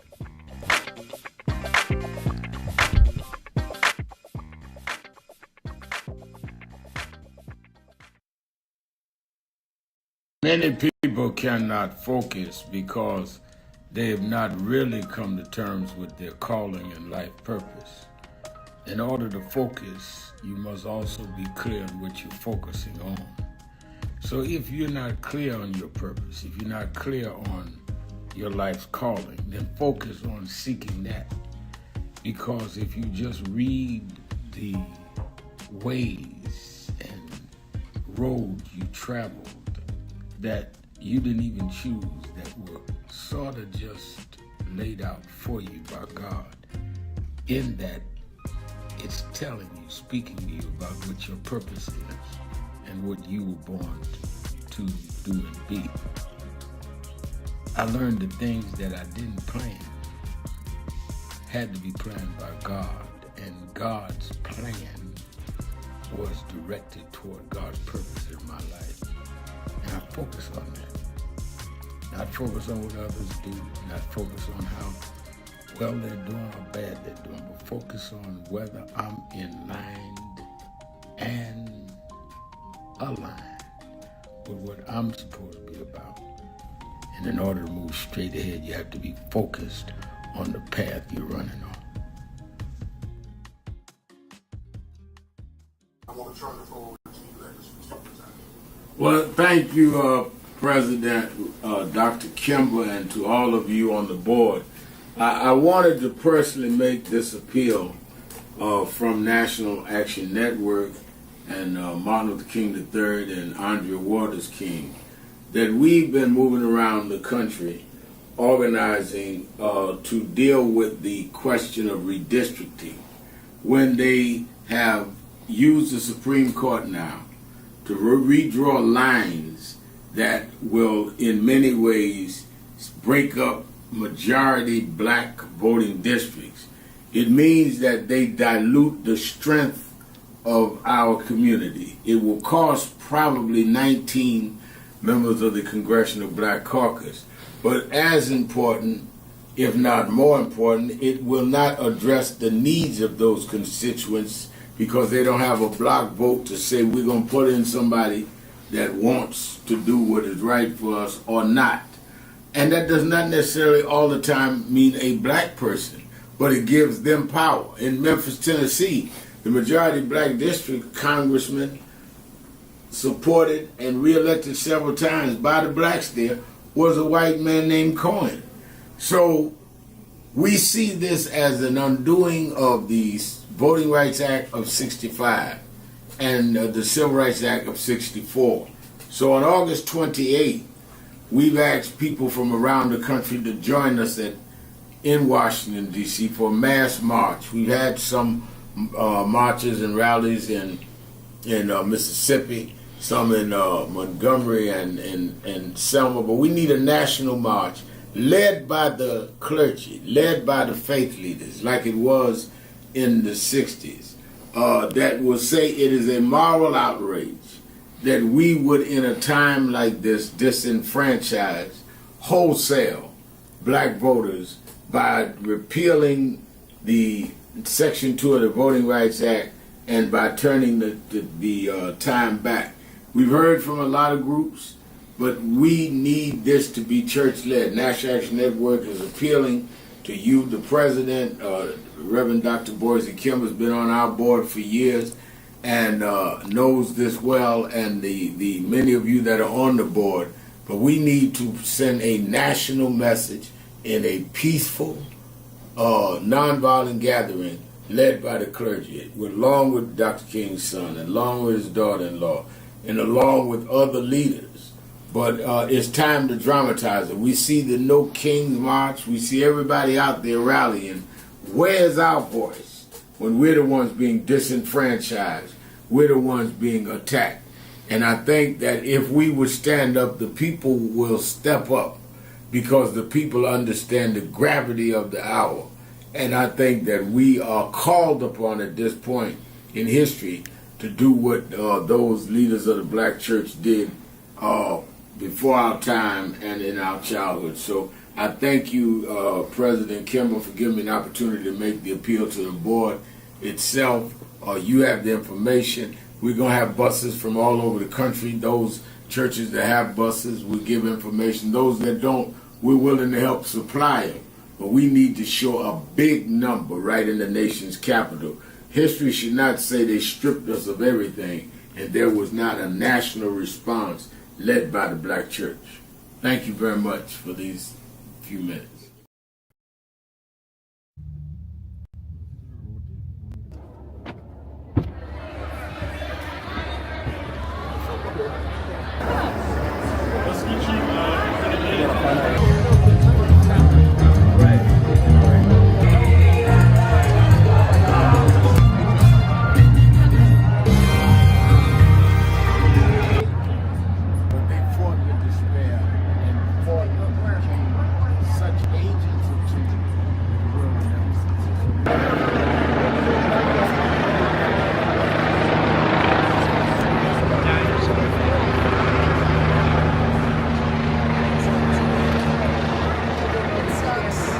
I was surprised to hear you. Kathy Burns. Yeah, Kathy Burns.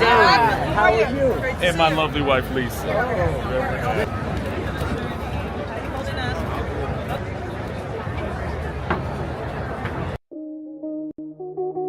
It is really a intersection of both emotions, because when I was 11 or 12 years old, so I watched the news a lot and I became enthralled with the image of Adam Clayton Powell. I was around 11 and I convinced my mother to let me come up to this church to see Adam Clayton Powell.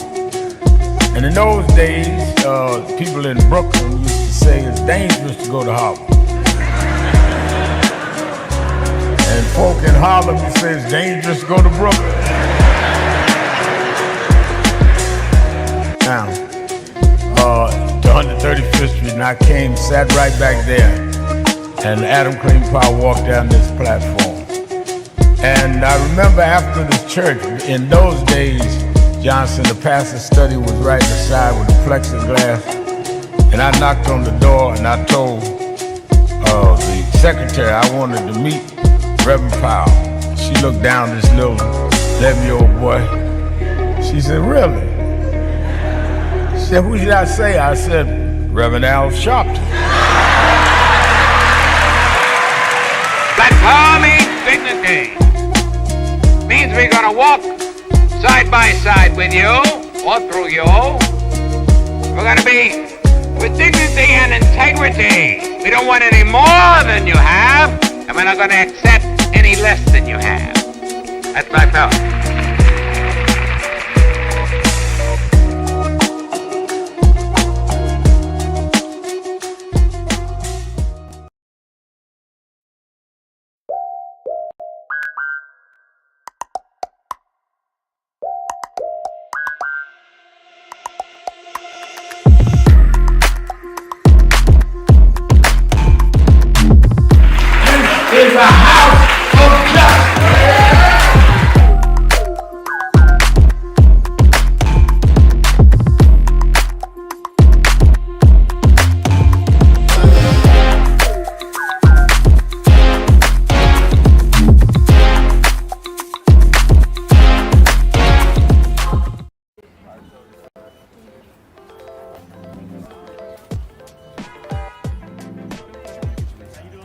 is such a pleasure to be here with Reverend Sharpton and this entire congregation on Juneteenth weekend to not only celebrate freedom, but recognize the work that is still to be done to ensure that that freedom is within the grasp of each and every New Yorker who has helped to build this city.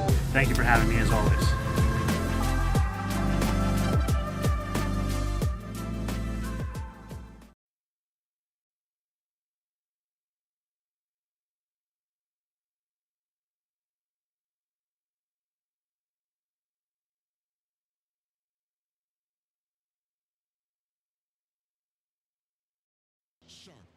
Keeps it real. Because you're raising things that you haven't thought out. There were slave Oh, yes, I rebellions have. that did. All right, then give me the answer.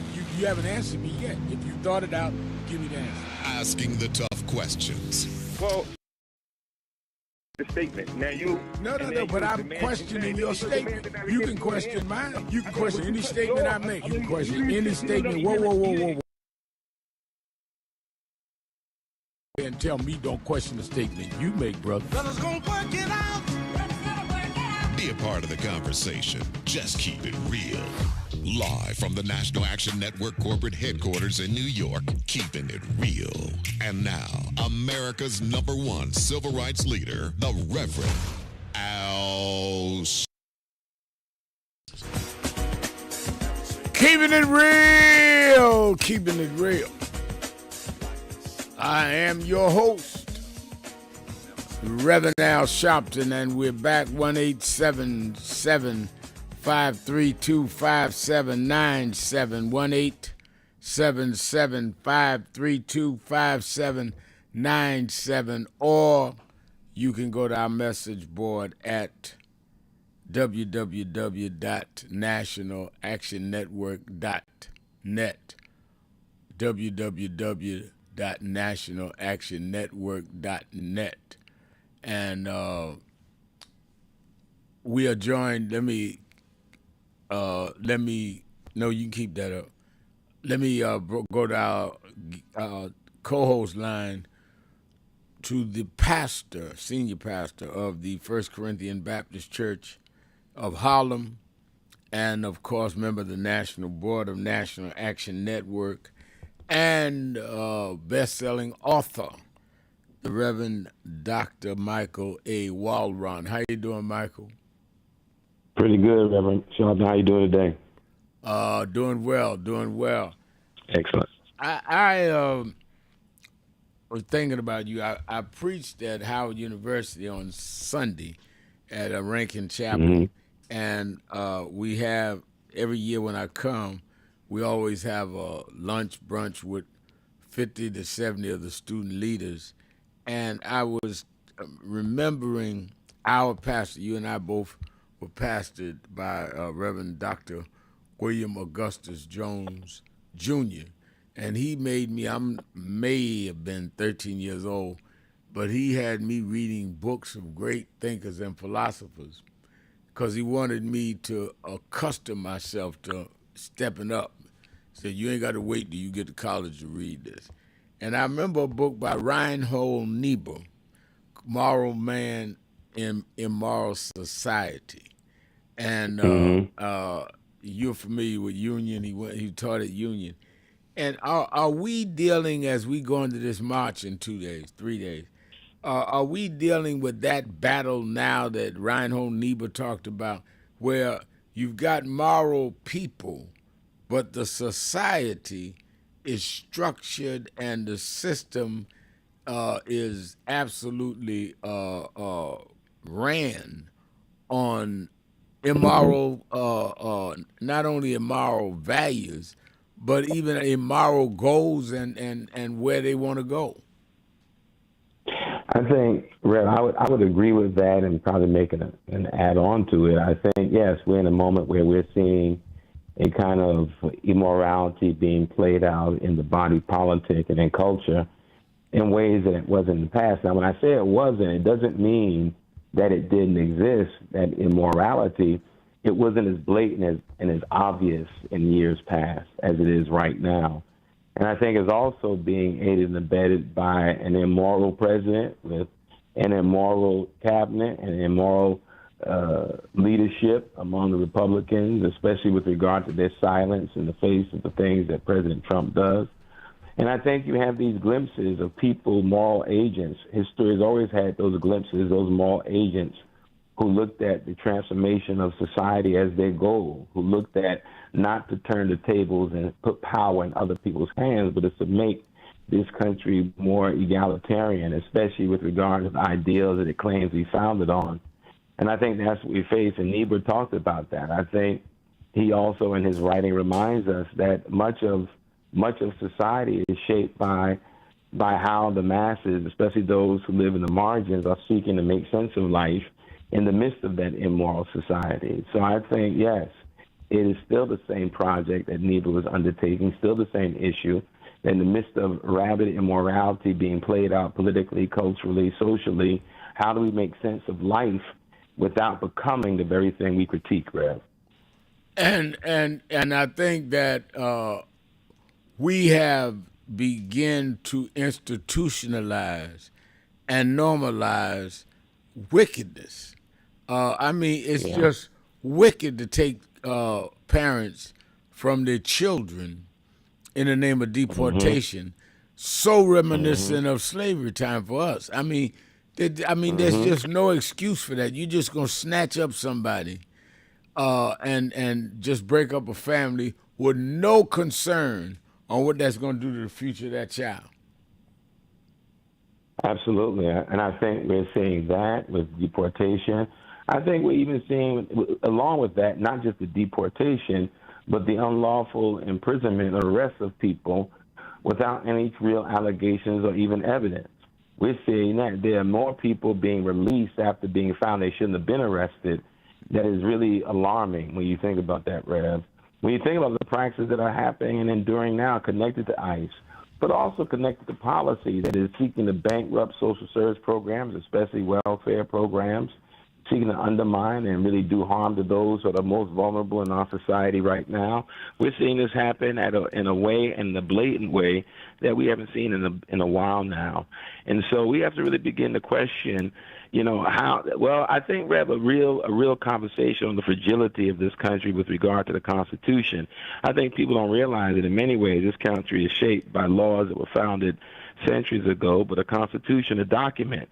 And the document sounds good in many ways, but we see that its practices at times does not fulfill the intent. And I think that is something we have to reckon with. And I think we have to reckon with, as people like Dr. King and others had to reckon with, what does it mean to really not believe, support, or feel guided by ways of being, constitutions, laws that may be unjust in their own right.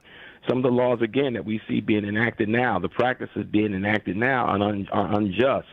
And what does it mean to be willing to break those laws? And I don't say this in a very radical or dangerous way, but what does it mean in the name of justice to stand against those laws that are seeking to undermine human beings and undermine the human capacity to flourish and thrive? We see that happening right now. These are questions, deep philosophical questions, but they're the kind of questions that help give life to many movements over the centuries that question the practices of immoral governments in the name of thriving humanity.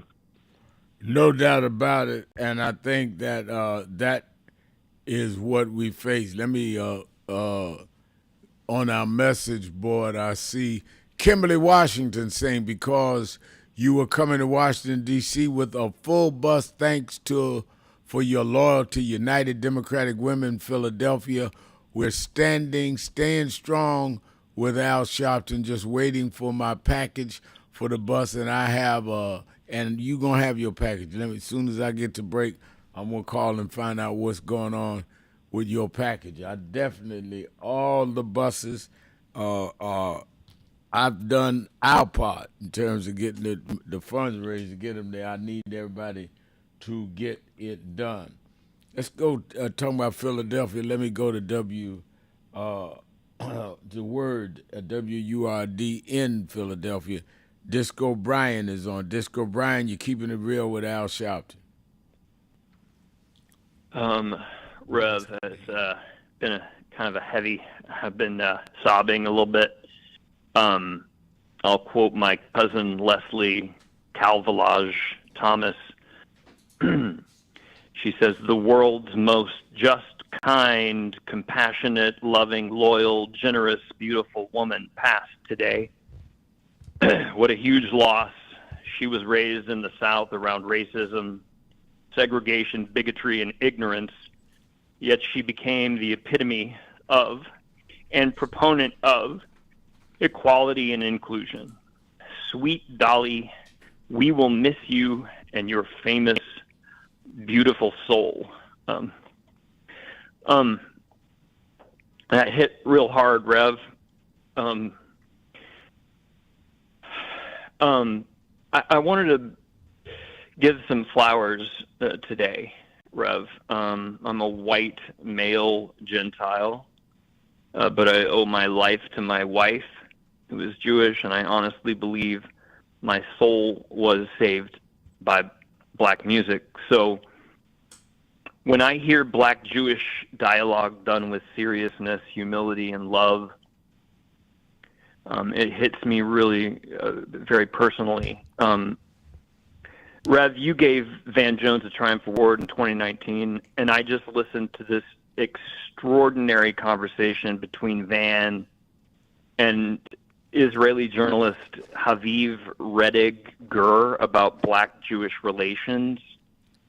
Van did something I wish we saw much more often. He defended black people from unfair generalizations, and I didn't even realize there was a whole anti-DEI Jewish thing that had happened, while also saying plainly that progressives failed for years to adequately incorporate anti-Semitism into our anti-racist framework.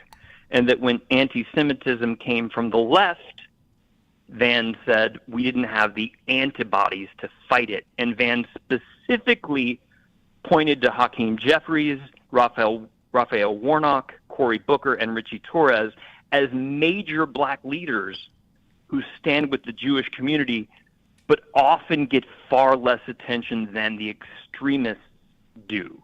And then, as you probably saw today, Rev, Wolf Blitzer asked Leader Jeffries directly whether his statement, his condemnation of the claim that American Jews are inviting violence against themselves was about Hassan Piker, and Hakeem Jeffries said yes. He called those comments dangerous, malicious, and anti-Semitic, and said that kind of rhetoric cannot be tolerated by anyone in the public square. So, Rev, as a white Gentile man whose life is bound up with a Jewish woman and whose entire emotional, cultural life has been transformed by black music and art, that is the coalition I want to defend, right?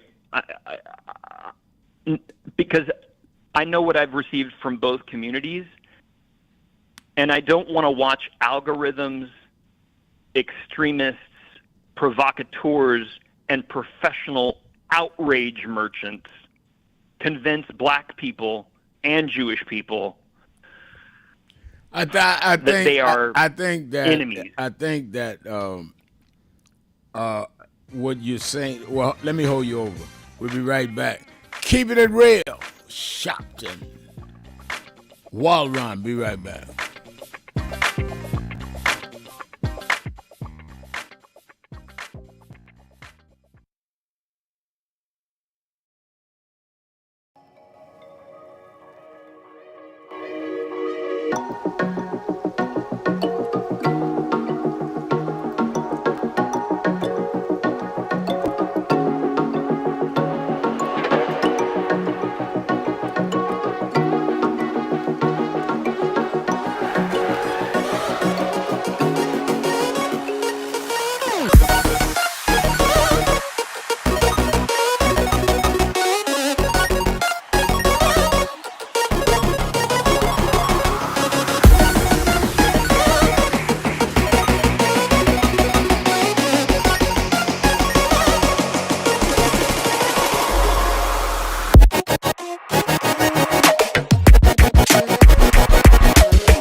So we just wanted to greet you all and thank you for allowing us in.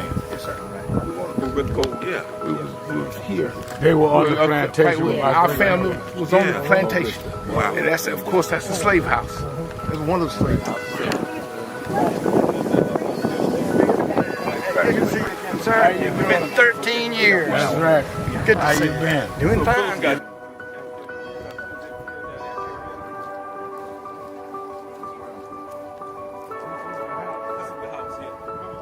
Front last time. And we, Alexander Shaw.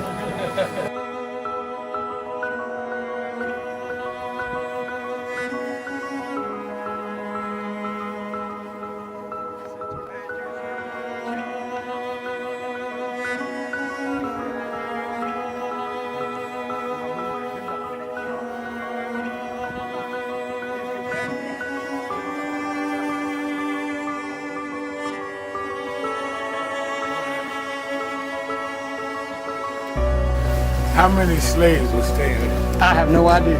This is where they would have a slave. Yeah, that's when exactly. That was exactly.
The two people that most influenced my life were from South Carolina, James and Jesse.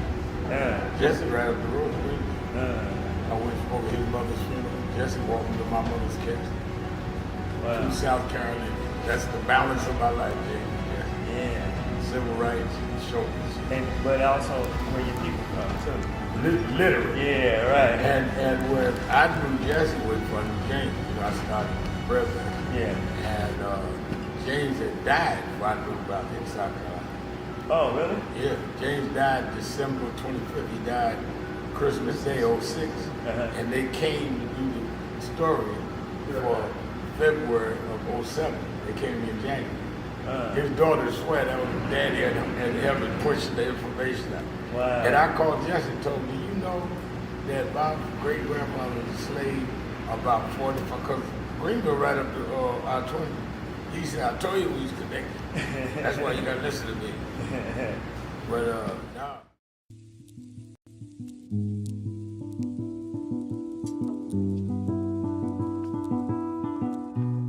I had a thought this morning that I want to share with you about mentorship. I am able to do a lot of what I do because I had great mentors. But there are correct ways and incorrect ways to mentor people, in my opinion. I was mentored as a boy preacher by Bishop F.D. Washington, one of the great Pentecostal preachers of his time. Then Reverend William Jones, who became my pastor after Bishop Washington died, who was unquestionably in the top 5 black church ministers, theologians. Reverend Jesse Jackson, who I started my activism under his leadership, he and Reverend Jones. And I learned politics directly as a youth director from Shirley Chisholm. So even though I didn't finish college, I had the most unique education in the world from being exposed to giants. But the one thing I learned is as I grew older and people started coming younger than me and wanted me to teach and mentor them, the magic of the mentors I had is they did not want me to be their clone. They wanted me to learn things from them and use my own gifts and talents in my own unique way and let me do things on my own, because they knew that if I flopped in some things, it would teach me for the other things. They'll come and help me once I was down, but they were not going to have me avoid being down. And they were not going to impose themselves on me. Why am I saying that? Because too many mentors want clones, and too many mentees want their mentors to put them on a pedestal. Oh, so-and-so didn't do this for me. Oh, so-and-so didn't open doors for me. If they got to open doors for you, it may mean that they knew you weren't ready to go through those doors. Their job is to prepare you. Your job is to develop your own skills, your own unique ways. And I don't care if it's my daughters, who both have come into their home, or anyone else. I'm not a talent agent. I did not form National Action Network to give people their step up. I formed it to fight for justice for everybody. If talented people get in, it's my job to invest and give them a platform. It's their job to get on the platform and perform and show their ability. Sitting with me today in the office as I talk about is one of my mentees, Reverend Stephen Marshall. Now, Stephen, you just came around us when you were how old? 11 years old. 11 years old. You just turned 40 and now you're called to the ministry? Yes, sir. And what do you do in National Action Network? I formulate policies, lead in various regions, but most importantly, I senior advisor to you on all things from social justice strategies, politics, intergovernmental affairs, you name it, community organizing, all of that stuff. And I could go through scores of others. My daughters started Huddle. They got Huddles now, which is for young people to meet once a week all over the country. I just saw the video from the Keeping it real. Keeping it real. Now, when you decide... I am your host, Reverend Al Sharpton, and we're back. 1-877-532-5797. Reverend Dr. Michael A. Walron is our co-host. Let me go back to Disco Brian, Reverend Walron, then I want you to weigh in. The problem of anti-Semitism and racism are real and must be confronted, Brian, but it must be dealt with equally. I said to some Jewish faith leaders the other day who are working with us, some of whom are coming to the march, that just like I agree that when somebody says something anti-Semitic, we ought to denounce it, and I have, and I've worked with some in the Jewish community that I may disagree with on other things, but we come together on against that. But I also want them to come against Jewish civic leaders that do things that I feel are wrong against blacks, like Bill Ackman, who's led the whole fight against DEI and got a black woman fired from Harvard University. Just like Hakeem spoke up about Piker, I want to hear some of the Jewish leadership speak up about Bill Ackman, a man of their faith, who is doing everything to, in my opinion, destroy what we need to be. I mean, it's got to be both ways. Rev, I'm glad you addressed that exact issue.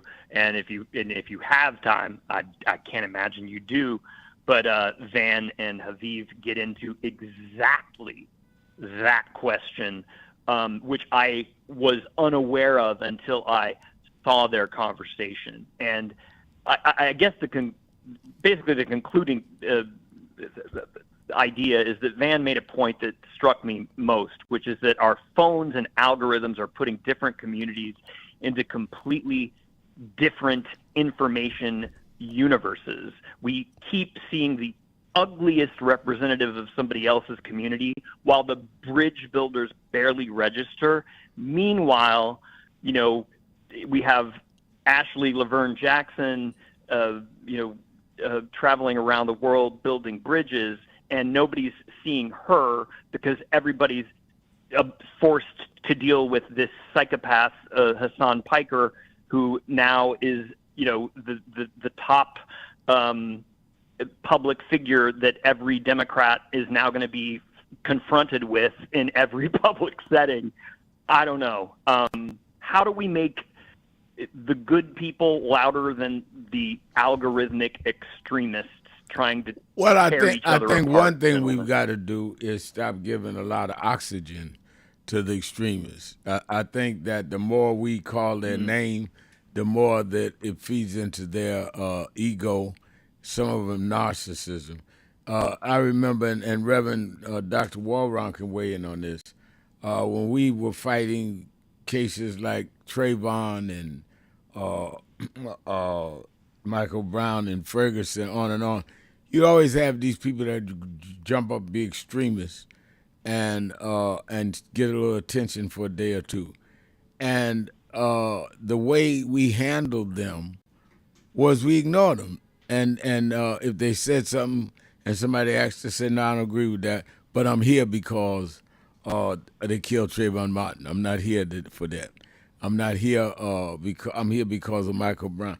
Keep out front what it is you're doing. What they want you to do is make them an issue, because every time you call their name, you embellish their status. And you just cannot empower people by giving them attention. And I think that that's what we have to be careful of. I remember when I was growing up, Reverend Walron, Reverend Jackson told me, he said, something, Al, he says, you was born in the city, New York, but I was born in the country, he said, and I noticed that buzzards never could fly with eagles. I said, oh, really? He said, yeah. I said, interesting. He said, you know why? I said, why? He said, because buzzards can't handle the altitude that eagles can. Eagles can soar up higher and can deal with the altitude. Buzzards start choking and have to stay down. I said, no, I didn't know that. He says, well, my point is, if you're an eagle, why are you down there arguing with buzzards? And I never forgot that. And we'd get into certain situations, and somebody would say something, and I'd answer. He said, buzzard talk, buzzard, fly above it. And I think that what we've got to do is, rather than out-debate people like Piker, we got to tell people to rise above that foolishness, that the Black-Jewish coalition has been historic. What they're talking about never existed. Our problem is our voting rights. Our problem is our affordability. Our problem is the inferior education. Our problem ain't none of what they talking about. And bring people up to the level of what we ought to be discussing, Reverend Walron. Absolutely. I want to follow up something you said and then make another point too, Rev. Yeah. I think what you said is right, that we give too much oxygen to some of these persons whose main, I think, agenda is to reinforce their narcissism. But I will also add that we're also in the moment where we're seeing the commodification of polarization, the commodification of hate, the commodification of divisiveness, because it is now big business. This is done because of the algorithms, because of social media. People who are monetizing their anger and monetizing their rage. And if they are finding ways to monetize it, they're going to keep feeding those who are feeding them with more rage, more polarization, more divisiveness. So we have to be mindful of what this age is. I think the perfect scenario, we kill the oxygen to these spaces, but what we see happening now is that people are feeding on these spaces to fill their own sometimes twisted need to remain angry. There are people who get up every morning angry and trying to find reasons to remain angry, and that's why the algorithm keeps feeding them the same kind of things. They live in these echo chambers. They think in a particular kind of ideological bubble, and they therefore are not open to words that we know should be practiced, like tolerance in many ways, tolerance of difference. I said that because then there's another issue I said I wanted to say, and that is an issue beneath what we talk about when we hear about Black-Jewish relationships. And it is an ethical issue, or even maybe it's a moral issue. I think we have to get to a place where our support of one another does not exclude our capacity to critique one another. That's right. When there's a difference of opinion. So if I have a difference of opinion of someone of the Jewish faith about something issues, that doesn't make me anti-Semitic. And if a Jewish person has a difference of opinion of things that pertain to my reality, that doesn't automatically make them racist. It is the labeling and the dehumanizing of people that takes place because we refuse to be tolerant of different opinions and different ideas. We have learned through this cultural moment to make an enemy of anyone who doesn't think like you, right? Yes. Which leads and reinforces the algorithm. I think Amen. that is absolutely right. Amen. You even got an amen out of Disco Brian. Ain't that something? Let's take a break. We'll be right back. Keeping it real. Tell it all Tuesday. Shopton, Warren. Be right back. Keep it real.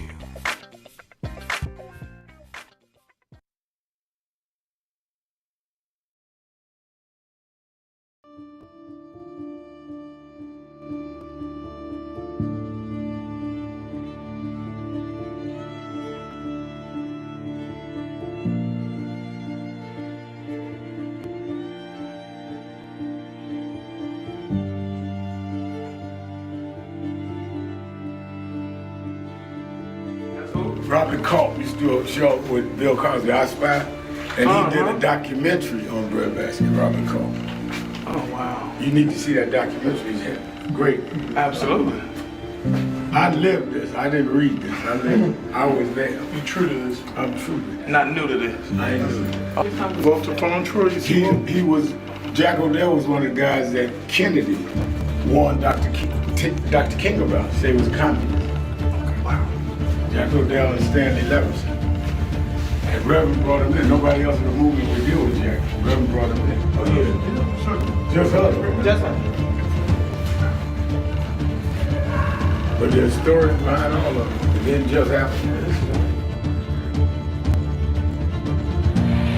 But I am somebody. I may be on welfare, but I am somebody. I may be in jail, but I am somebody. I may be an educator, but I am somebody. I am black, beautiful, proud. I must be respected. I must be protected. I am somebody. Come today. I see the Reverend Jesse Jackson is here. Yes. Lord, we thank you for the Reverend Jesse Jackson. Yes. I see the Honorable Maxine Waters is here. Yes. We thank for Maxine Waters. You see the Reverend Al Sharpton is here. Yes. We thank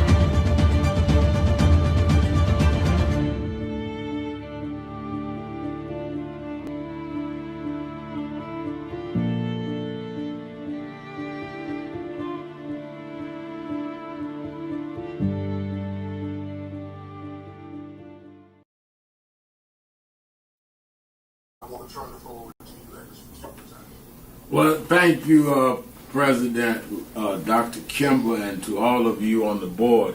I wanted to personally make this appeal from National Action Network and Martin Luther King III and Andrea Waters King, that we've been moving around the country organizing to deal with the question of redistricting when they have used the Supreme Court now to redraw lines that will in many ways break up majority black voting districts.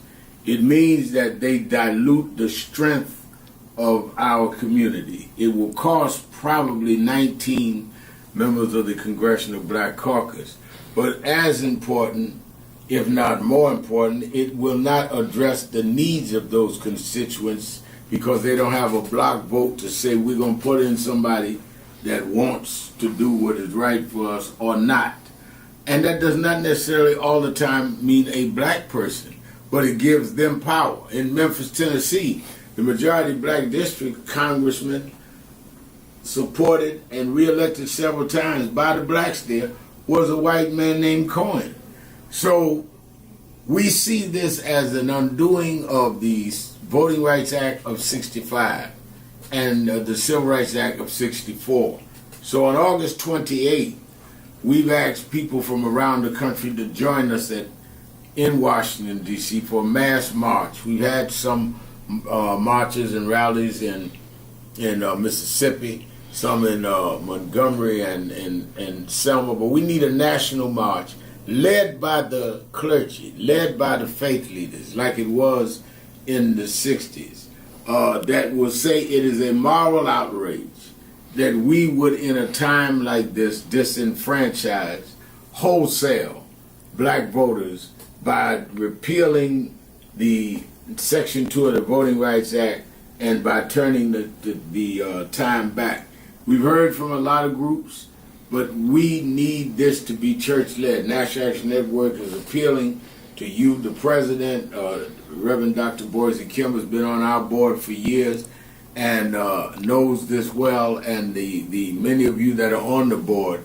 But we need to send a national message in a peaceful, nonviolent gathering led by the clergy, along with Dr. King's son, along with his daughter-in-law, and along with other leaders. But it's time to dramatize it. We see the No Kings March. We see everybody out there rallying. Where's our voice when we're the ones being disenfranchised? We're the ones being attacked. And I think that if we would stand up, the people will step up because the people understand the gravity of the hour. And I think that we are called upon at this point in history to do what those leaders of the black church did before our time and in our childhood. So I thank you, President Kimball, for giving me an opportunity to make the appeal to the board itself. You have the information. We're going to have buses from all over the country. Those churches that have buses will give information. Those that don't, we're willing to help supply them. But we need to show a big number right in the nation's capital. History should not say they stripped us of everything and there was not a national response led by the black church. Thank you very much for these few minutes.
Shopton, and we're back.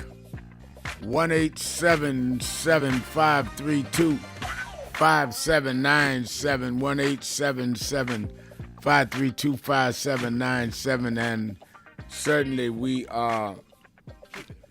But we have announcements reminding you, watch Politics Nation with Al Sharpton live at 5 p.m. Eastern Time every Saturday and Sunday. This is a special weekend.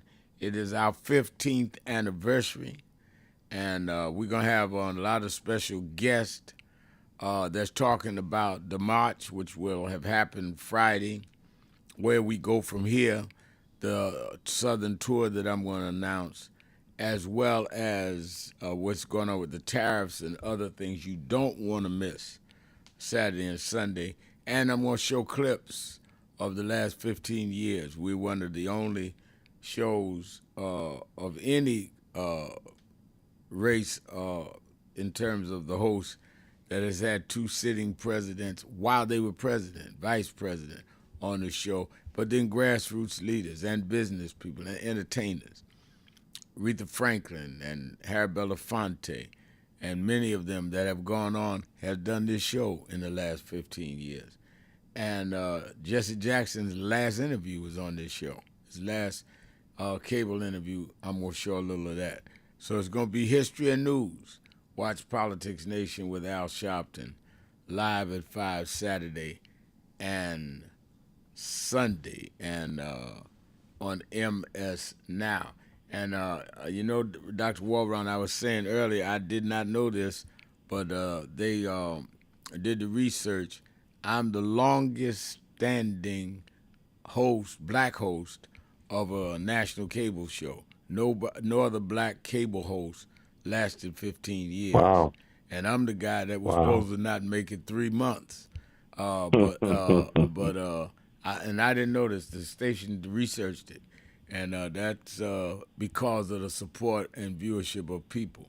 Also, Saturday Action Rally, we will be back. The rally, the march and rally in Washington's over at 3 o'clock, the latest 4, which means we'll be back in New York early Saturday evening. We will be at the rally. I will be there Saturday morning for you in the New York area, New Jersey area, Connecticut area. All those buses will be back by 7:30. Get on to the rally, 9 a.m. to 11 a.m. at the House of Justice, 6 Hancock Place, which is really 124th and Morningside, 9 a.m. to 11. You that are not in the New York area can watch it live on Impact Television, on nationalactionnetwork.net live stream, on YouTube/NAN, or on the AME Zion channel. And for you that I called the office, people waiting on their packages for their buses, you will have them by early tomorrow afternoon.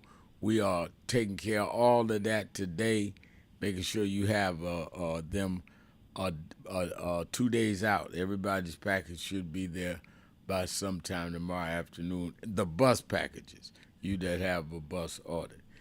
Dr. Walron, what's going on at FCBC? Well, Rev, we just finished. This past Sunday was our last virtual service of our hybrid summer, and so from now on, we're back in the building every Sunday in person. And this coming month, September, on the 20th of September, is our Blue Sunday. It is our day where we honor and celebrate, also bring awareness around prostate cancer. And so the whole service is dedicated towards that. We'll have prostate cancer screening that'll be taking place at the church that day. There'll be special guests that I'll be interviewing during service. And so we're excited about that. This is our second year of Blue Sunday. We've been doing Pink Sundays in October for many years now. We talk about breast cancer awareness, but this was our second year of doing Blue Sunday, and that's September 20th at FCBC. All right. Let's go back to the phone. Let me go to Ira in Washington, D.C. Ira. Hey, good evening, Reverend Sharpton. Thanks for taking my call. And a quick public service announcement. While we're on hold on the phone, you have a warm mic. So I just give you that heads up. That's what it is when we're on hold on the telephone, not the library. Okay, so I'll give you that heads up. But what I need to tell you is that you had a comment about the president was saying that he was trying to put these tariffs on Canada farmers because they were unfair and exploiting the United States. But what I understood and just read out, that he's exploiting American farmers by him importing beef from Argentina that is tainted with this chemical called chloramphenyl. It's some kind of chemical. I got the real name, but they said they want to send that. China and the United States rejected those particular types of meat coming from Canada, saying they're trying to help the Argentinians. That's what he said. He's trying to help the Argentinians. So I think that's really untruth and unfair about people taking advantage of him. And my last thing is this. Your new song for 2026 from James Brown is Reverend Sharpton, Don't Take No Mess. Thank you, Mr. Sharpton. Thank you for your call. All right, Ira. Thank you for your call. Let me go to Minnesota, to China in Minnesota.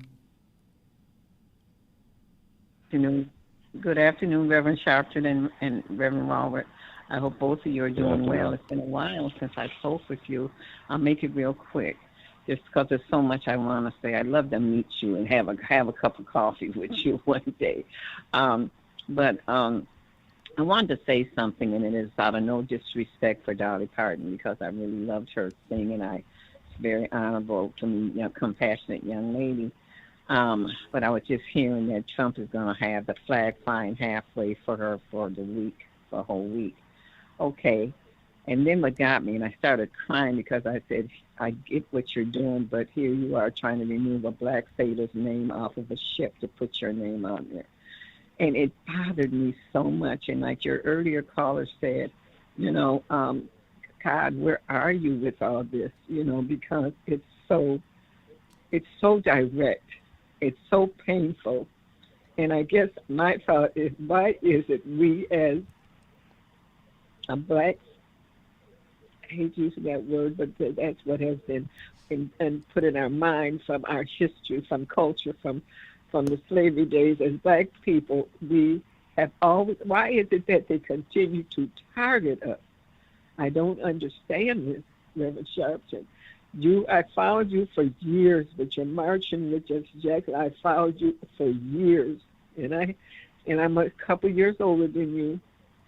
And you and Reverend Waller, help me with this, understand this, because I don't.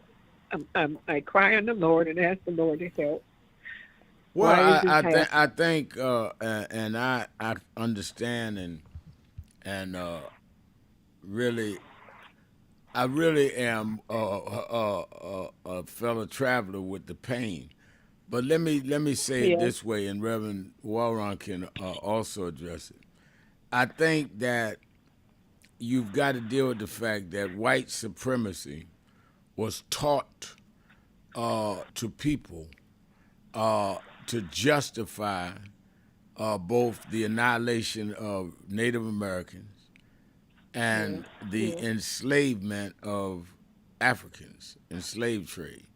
So the way you can justify killing off of people with genocide is to say they're less than human, that we're superior to them. You can't tell your children, well, they're equal to us, we're just going to kill them because we want the land. You got to say, no. Right. They're like animals. They're, just a little more than chimpanzees, and take the land. Right. And the blacks are just 3/5 of a man. They were born to serve us. Now, if you start the country that way, by the time you get down 3, 4, 5 generations where we are now, people's grandma told them they were superior. People's granddaddy, they mama that birthed them, tell them blacks should not be treated equal to you. So you're dealing with people who honestly believe they're superior. I think sometimes we think that this is just some politics. No, these people believe it. You and I believe what our mamas told us. They believe their mama told them they were better than us. Keep them in their place. And I think that we have to be more determined to uproot that and work with those in the white community that did not teach their children that, and their children have been part of the fight. Reverend Warren? Okay. Thank you. Yeah, Rev, you talked about Dr. Jones earlier, and Dr. Jones, you talk about systemic sin and institutional iniquity. I think this country is founded on that. I love how you responded, Rev, because it is these narratives of superiority that have shaped countless generations of white people in this country, as you said, to believe that they are superior. And these narratives are deeply steeped, but as you said, the caller talked about history. Well, history shows us that these narratives of superiority helped shape this country, found this country, and that this country, for all of its idealistic language, is still steeped in pursuits of power, but power by way of oppression, domination, and conquest. That is how power is constructed in this country: oppression, domination, and conquest. So the question is whether those who are on the side of oppression, domination, and conquest, do they believe the narratives that have driven this country? Have they internalized those narratives?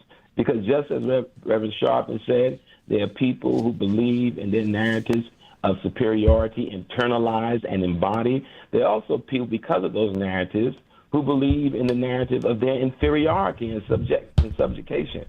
So I think that we can't forget that and understand that. But at the same time, we have to have what the philosopher Nietzsche said is the transvaluation of values. Mm-hmm. We can no longer measure ourselves by the evaluation of a broken measuring stick, right? Mm-hmm. We can't look at ourselves that way. It's the work of Jesus. Jesus is a poor Jew who is helping to liberate oppressed people who are under Roman oppression. And the way you liberate people is to free their minds from believing the narratives told to them by the oppressor. I'm out of time. Thank you for your call, China. Good to hear from you. Hadn't heard from you in a while. Let me thank Reverend Dr. Michael A. Walron. Let me thank all of you that called in, listened in, you that called in and couldn't get through, but hung in there anyhow. Remember, whatever you do, wherever you go, however you feel, tell somebody, tell anybody, tell everybody. Reverend Al told you personally, keep it real. Keep it real. Whatever you do, keep it real. Talk to you tomorrow.